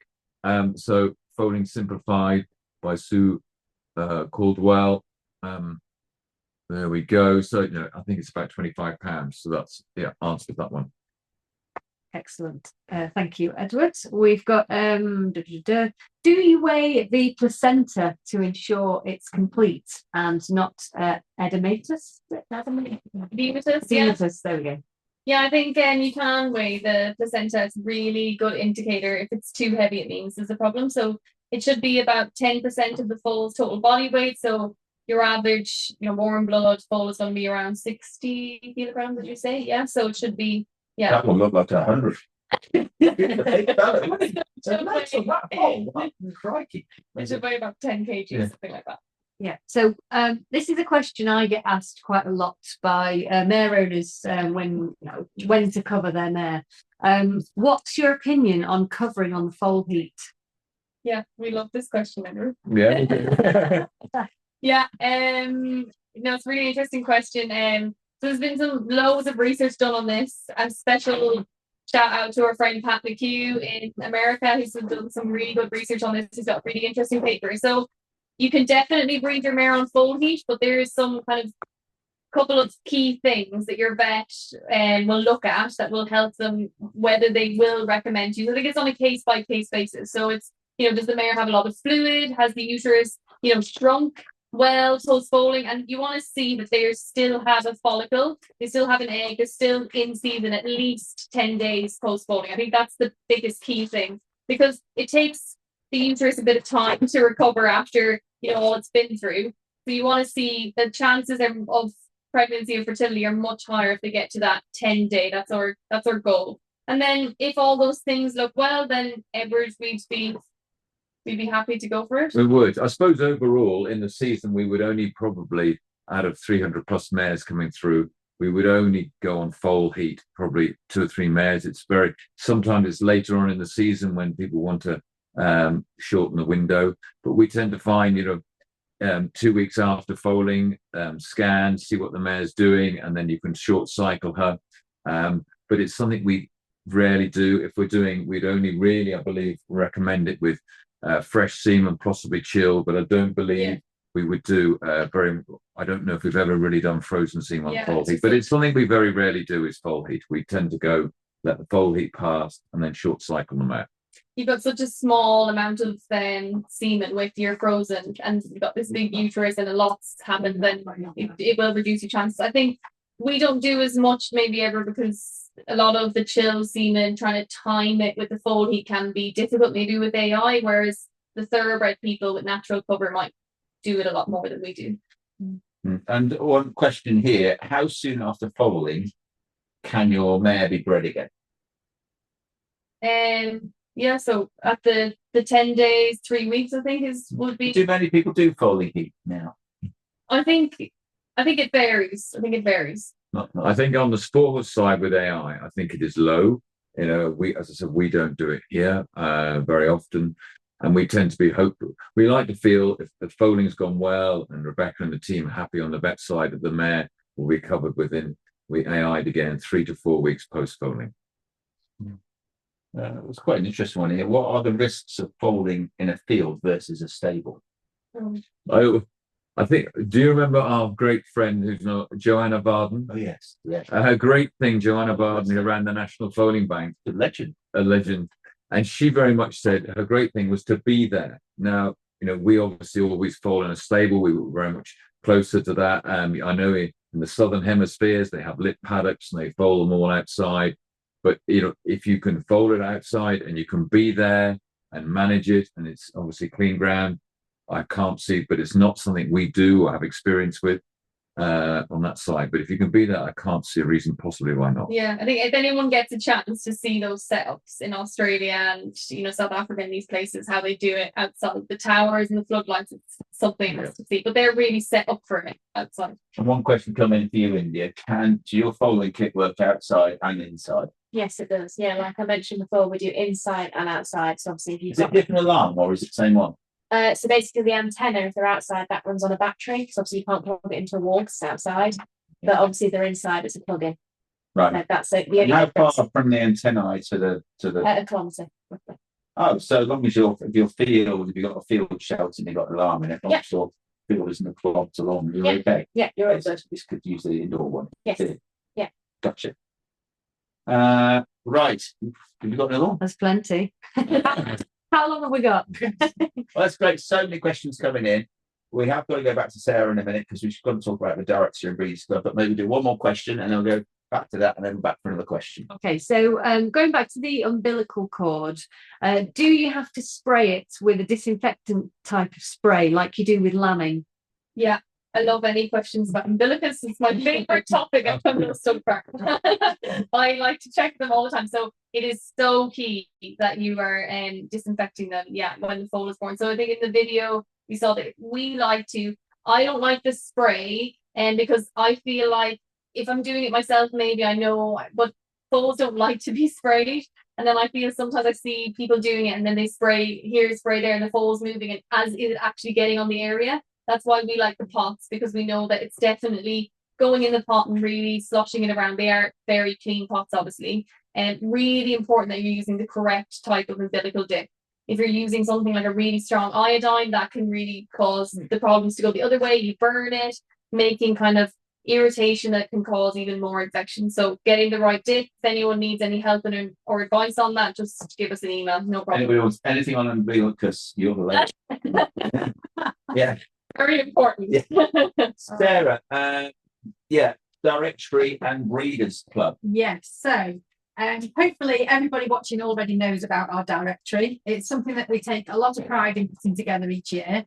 Not only is it a stallion catalogue, but there's nearly 100 pages of information regarding mares, foals. Oh, thank you, Edward. Thank you. Yeah, There we go. Oh, you can check close to the camera if you like. So on your camera. we will be in a minute, but we've just got a slide on at the minute. All right. And there we go, we're on now.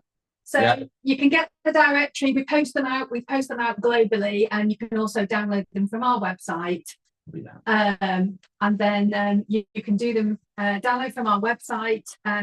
It's got all the stallions, well, all of our age of stallions are in there. There's so much information in there. It's all split down from dressage, show jumping, or whatever discipline you want to go for. So it's all really nice and easy to help you select a stallion. We are going to be launching, it's really exciting, this, and we wanted to do it for so long, and we're finally there to launch the Breeders Club. So I think that's going to be coming out in the next couple of weeks. So watch this space. There will be a sign-up option to start with. That's going to be really specific for breeders. There's going to be lots and lots of discounts coming forward for you. We've got various special days as well for the Breeders Club, and we're also going to launch I wanted to do a coffee morning, but we all decided that a morning was not a good idea because we're all too busy. So we're going to do a Thursday afternoon, 2 o'clock, and it's going to be an open table webinar for an hour that anybody can join. So if you've finished riding or if you've done all your foaling, you can log on and have a quick chat with us and discuss how things have gone. How often? We're going to do it every week, every Thursday. We might have to get a few special guests from the other side. Yes, We're happy to drag them away from there. So information for all of that will come. And shall we go? Yeah, back to I just want to go back to this because there's some really in our book here. There's things about importing and exporting a semen update by Jan Rogers. There is something about managing the foal from weaning to adult by someone sitting opposite.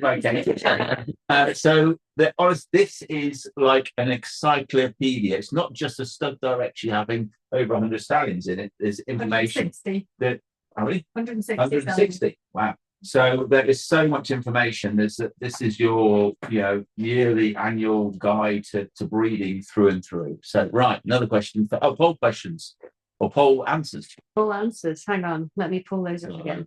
Really interesting. Yeah, here we go. So feeding stud specific feed to the mare, yes was 73%. And no was 27%. Yes. I always think it's good to have that because it means you've got more customers. You can, that's it. We always work to do. Yes, exactly. And the starting made nutrition. Sorry, I can't speak. Nutrition. So before covering was 15%. After pregnancy is confirmed was 10%. From mid-pregnancy, so 5 months on, 22%. Late pregnancy, so last 3 months was 44%. And then don't feed stud-specific feeds at all, 10%. Yeah, I mean, ideally, and mid-pregnancy onwards is a definite, really. And then if you know you've got a pregnancy, then actually you could start your mare on stud feed at that point. Again, just making sure it's the right type of stud feed for them, whether it be a balancer or a more of a higher energy feed. Right. Any other questions? Loads. There's plenty. You go. We did have this before, and it's how do you manage a mare if she's rejecting a foal? I mean, I presume there's a sort of process, and every mare can be slightly different, isn't it? But is there did you give a bit of sort of sedation or something just to sort of calm her down a little bit? And is it normally maiden mares sometimes, because it's obviously quite a shock to the system sometimes with this, but I know it's very rare. But I mean, how do you manage that? Yeah, I think I wrote an article about this in the Stallion AI version. This one? Yes. Yeah, the next red page, that's it. So yeah, I think what came across in the directory article, I hope, is that the key factor that Katie and I found, we're doing a bit of research, was that, you know, it's a lot of it to do with our interaction. So if we're getting too involved or upsetting the mare and things, then that can be when things happen. You kind of have to assess why the mare might be rejecting the foal. Is it because, you know, we've gone in and we've been, maybe Katie and I have been, the foal's been sick and we've been doing a lot in there, or is it simply that the mare is potentially very aggressive, which is actually very rare, I would say. Yeah. Okay, so do you have any tips for breeding and foaling an older maiden mare? So she's say 18 when she foals, for instance. Do we have any tips? I think it sums up where you've just got to be there and be ready. An 18-year-old mare can foal as well as any other mare, maybe sometimes, but no, it generally is just being there and supporting her and being ready. I don't think there's anything in particular. Yeah, I think breeding wise, we do breeding 18-year-old maidens. Yes, and I think we can be, you know, they can be completely straightforward and no problem. Some of them can maybe be slightly trickier. And I think having, you know, maybe leading the mare to stud, where sometimes we might scan those mares 5-6 times a day using the horse walker, just needs to be a bit more hands-on than some other mares, but it can vary a lot from depending on the mare. Yeah, we've bred mares who are maidens at 20, but you want to be realistic about the semen and the things you can do and just see it. And often you can't tell until you put the semen in the uterus and things. So, you know, we do breed from older mares. Yeah. I think this question is quite it's one I think everybody asks or wants to know. When should you intervene? Because you see your mare foaling, and from the outside, you know, they're always looking at the stock and think, oh, I just want to go and give them a bit of a help. And it's what stage should you? And I know your 10-minute thing, I suppose, is that ruled, is it? I don't know. Yeah. Because your instinct is really to jump in there, and give her a hand, and maybe that isn't always the right thing to do. Yeah, it's a good question, because we had a dystocia course here that we're running again next year, and this was one of the. Sorry, lot people might. Dystocia, sorry. What does dystocia mean? It's a malpresentation of the foal, so it's coming out in an abnormal way, and the mare is having difficulty, and you know we need to intervene. So dystocia is a broad term of the foaling not quite going right. Yeah. So we do run a course on how lay people or vets or anyone like that deal with those situations, and that was a big topic. So there was some very experienced people on the course, and they said, oh well, I like to, and I know our team here, the minute the mare goes into stage 2 of labor, when the waters break, they like to go in and have a feel and make sure, okay, I feel the head and 2 legs and the presentation is all right, and then that just kind of gives them reassurance that now everything should be straightforward. Some other people like to just leave the mare and just not disturb them and then do your 10 minutes. Maybe it kind of depends on the mare. If we had maybe a very stressy mare, we might tend to leave them be. But yeah, when to call the vet, I think if you don't see progression as normal, if you had a red bag delivery, the girls would ring us immediately to get here as fast as possible, because that could be this, you know, the foal might come out and be weak and need resuscitation. So the quicker the vets are notified and we can get here, the more we can do. Brilliant. Great. And I've got a couple of feeding questions for Steph. So how does the feeding change as the mare begins to lactate postpartum versus pre-foaling?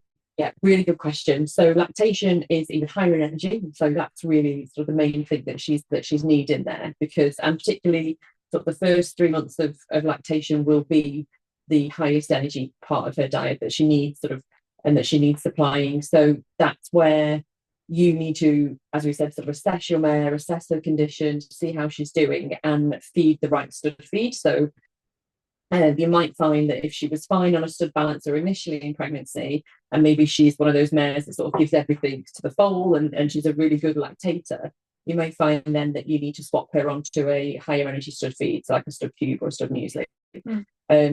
Similarly, you might have mares that are naturally good doers and actually they are perfectly fine on the same diet. So it's really about feeding the animal in front of you, a little bit like the guys were saying before about look at the animal, look at the mare, check her, and actually adapt the feeding to sort of how she is really.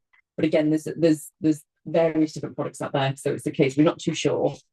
give us the ring, but really assess the mare in front of you and adapt. And when should you start feeding a foal hard feed?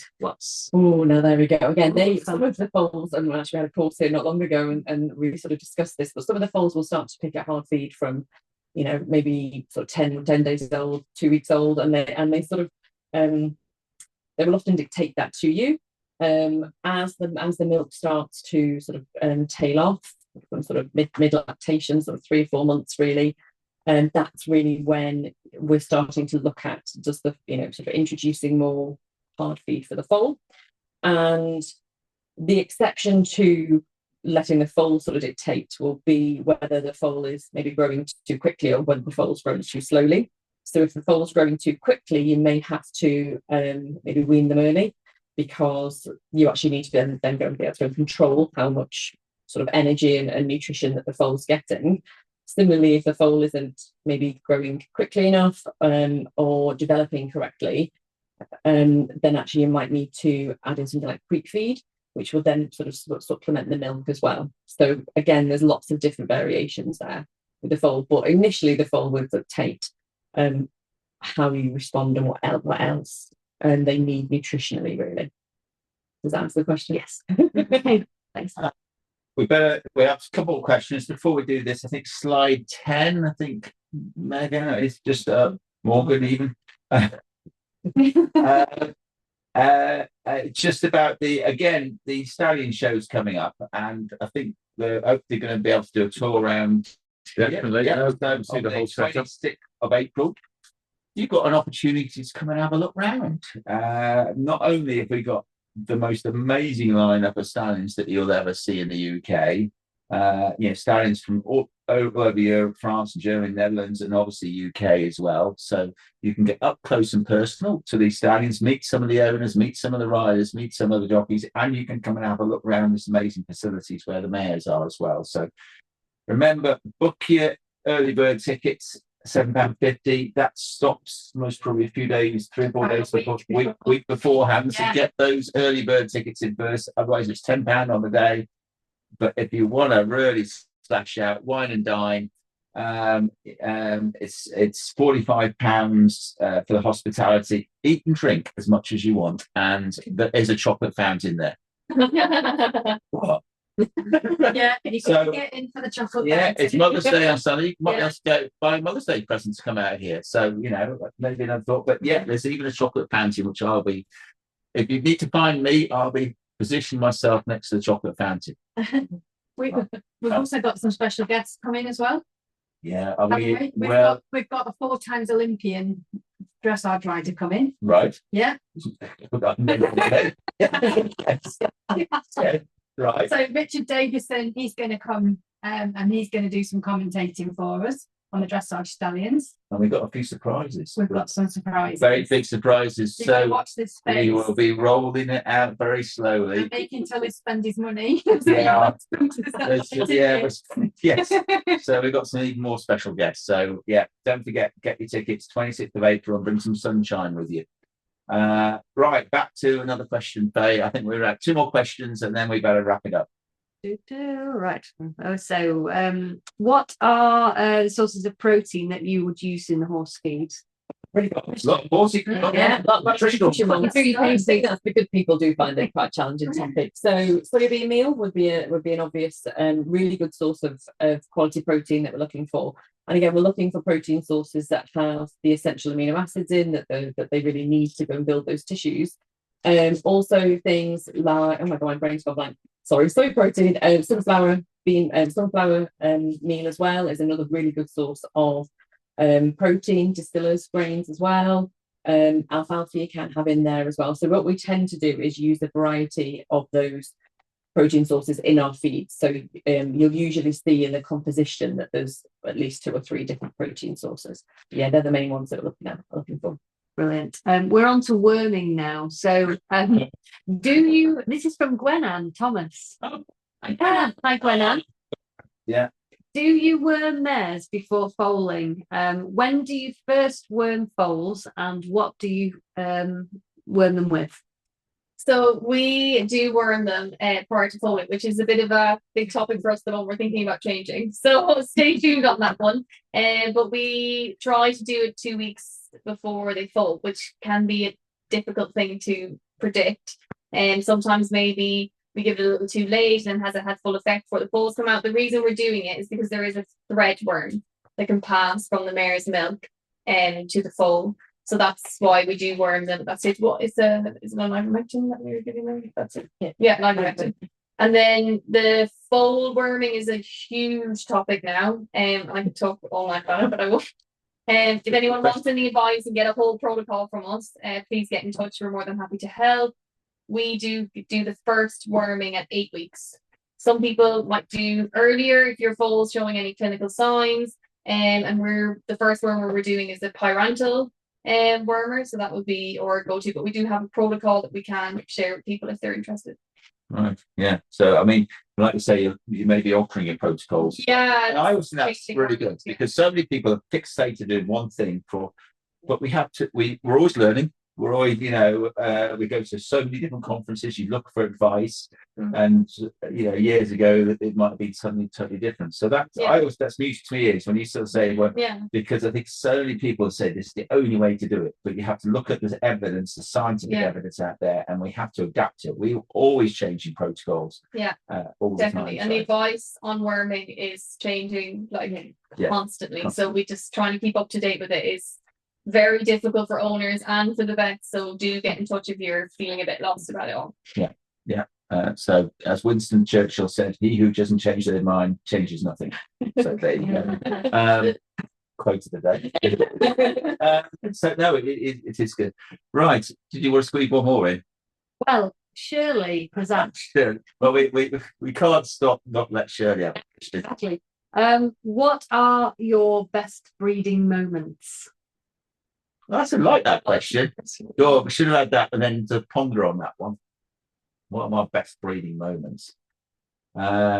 Drinking toffee vodka in the back of a lorry with Shirley, maybe one of my moments. I think there's so many. I have to admit, one of my favourite moments was when we had our first sexed foal born with sex semen. Yeah. The work that went into that, and when you have so many failures when you're doing research and trying to do some of this conservation work. You put so much effort into it, and I don't think people sometimes realize how much work goes into it. And when you get a win like that, and it's a sucker punch, and you wait 11 months, and it's the right sex, and then that technology is now being used on rhinos and other things. To me, that was so historic, and I'll never forget that. And I was there for it.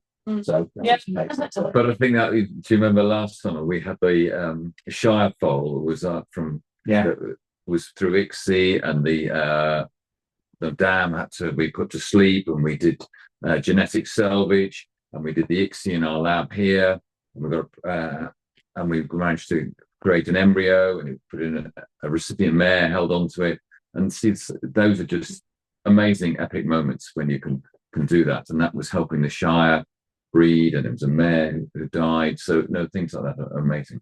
We'll have to throw that back to you, Shirley, actually find out what it is. We'll have to get you back on the next webinar or something. So that'd be great. So have you got any other events or nothing comes to mind yet? Coming to Twemlows. I think Edward would probably say he knows what mine is. When we have a mare that comes in the door, that's a really tricky mare to get in foal.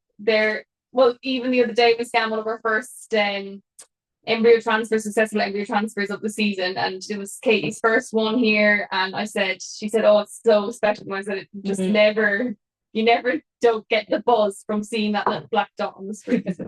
But definitely with the tricky mares, it's a rush, isn't it? Yeah.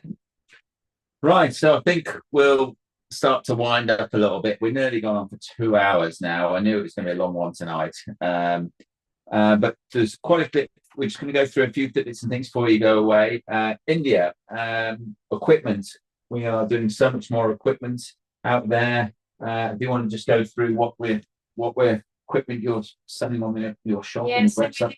We basically do everything that you need to kind of set up your stud or set up your collection centre, etc. So we obviously do the NAF 5-star. So we obviously do that. We've been known to that predominantly for stallions, but now obviously we've introduced some air supplements which have been new. So we do the Vitamare and the Ovicycle. And we're talking about that in the next webinar, I think, with more. I believe so. Yeah. Yeah. And then obviously we sell disinfectant, which is Equine Biogenie, which I believe obviously Tom knows you say as well, which they love. We use that obviously at Stallion AI. We use that obviously to disinfect all our collection area, all our lab equipment, etc. We absolutely love it. Dummy mares, so if you're obviously wanting to collect at home, we obviously can set you up for that. Obviously stuff to handle the stallion and etc. And then the ice sperm, obviously, which we love and use, we sell that as well. We also do demos, so if you're not quite sure whether you do want one, we obviously can send you a free demo out for a week. So if you want to try it, and obviously stud season has come. So if you have got an ice sperm and you want it servicing, we also provide that service as well. And then obviously Easy Fold, which we've spoken about, the folding alarms, which we just absolutely love. Obviously, we have them in stock too. Brilliant. So just reach out, log on the website, but reach out to India. Faye, importing semen. I know it's coming round. I don't know. It's a still picture, is it, or is it? That's it. Well, I'll just hold on. That's it. Yeah. So that's it. I think at the next webinar we're going to talk a bit about fresh and chill. So we're going to be talking about importing. We have a section on that, but we've already imported some already successfully. So yeah, where are we up to on the import? Because everybody, some amazing stallions abroad. We have a huge collection of different stallions from all over Europe. It's growing as well. So we're really pleased with the test shipments that we've run this year. We ran one with Twenlows, that all worked very smoothly. It was really important to us to make sure that process was as smooth as possible, iron out any kinks that might happen, but actually it's been pretty successful. We've had a couple of live ones as well. Can't see past Thomas's head. And yes, a couple of live shipments worked really well as well. So hopefully we'll be having some pregnant mares reported soon. But loads of studs that we're working with in Europe.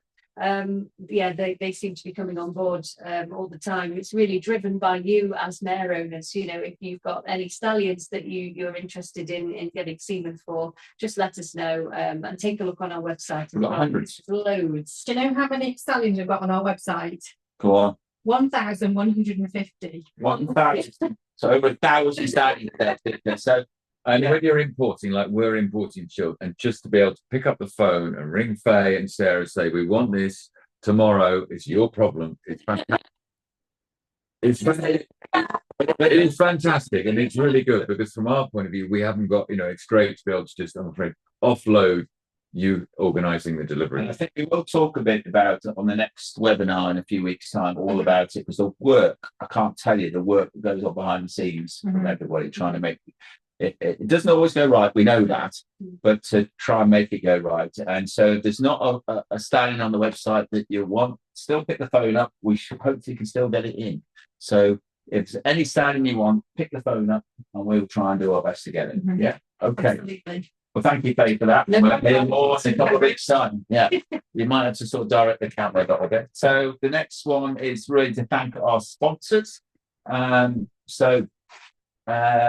can thank our sponsors, D&H, for sponsoring tonight. Really appreciate it. It's great to have you as a partner as well now, Stallion AI and meeting your team, and obviously Easy Fold as well. So thank you for that. The winner, drum roll. So the winner tonight, do we have? Have we picked a winner yet? Faye's got the winner. Yeah. Faye's got the winner. So whoever, drum roll. It's Catherine Foley. Catherine Foley. Congratulations, Catherine Foley. Congratulations, Catherine. Catherine, you will get a free AI or ET fresh or chilled semen cycle, courtesy of Edward. 5 standard stallion show tickets, 20-kilo bag of Shore Grow, a total of over £350. So 65. What did I say? Well, yeah. £65.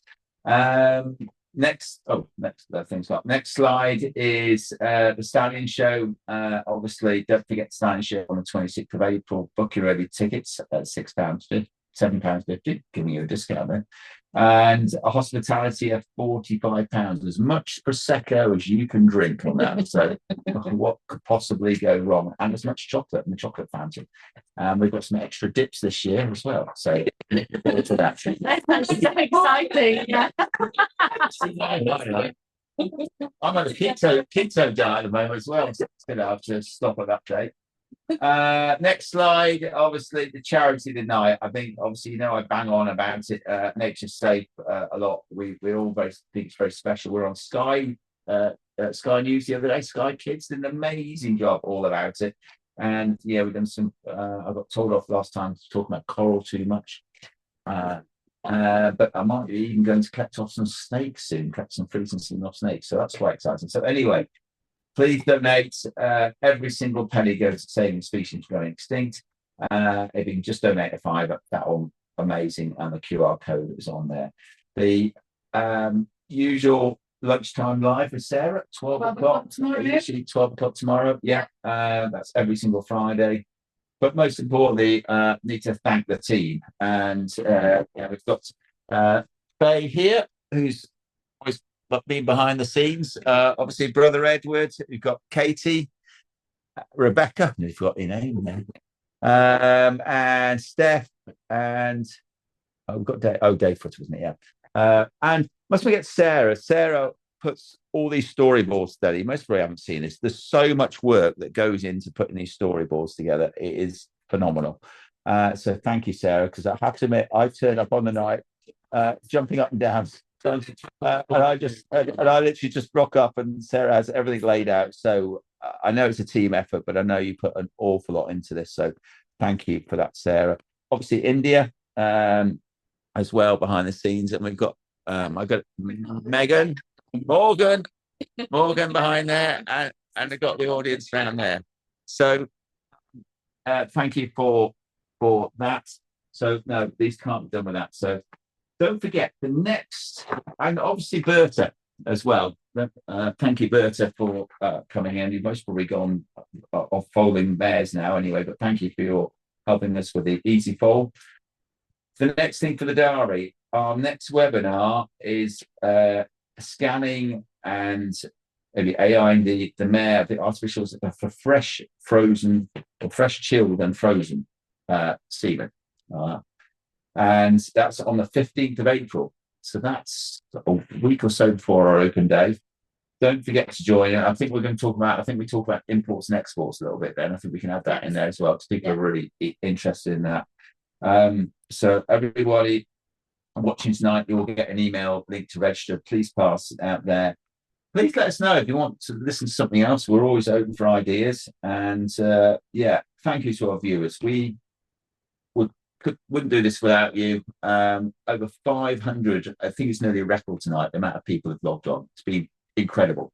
We'll find out, we'll put all the stats out tomorrow, how many different countries, but we wouldn't be doing this without you. So thank you very much, and look forward to seeing you next time, and happy foaling.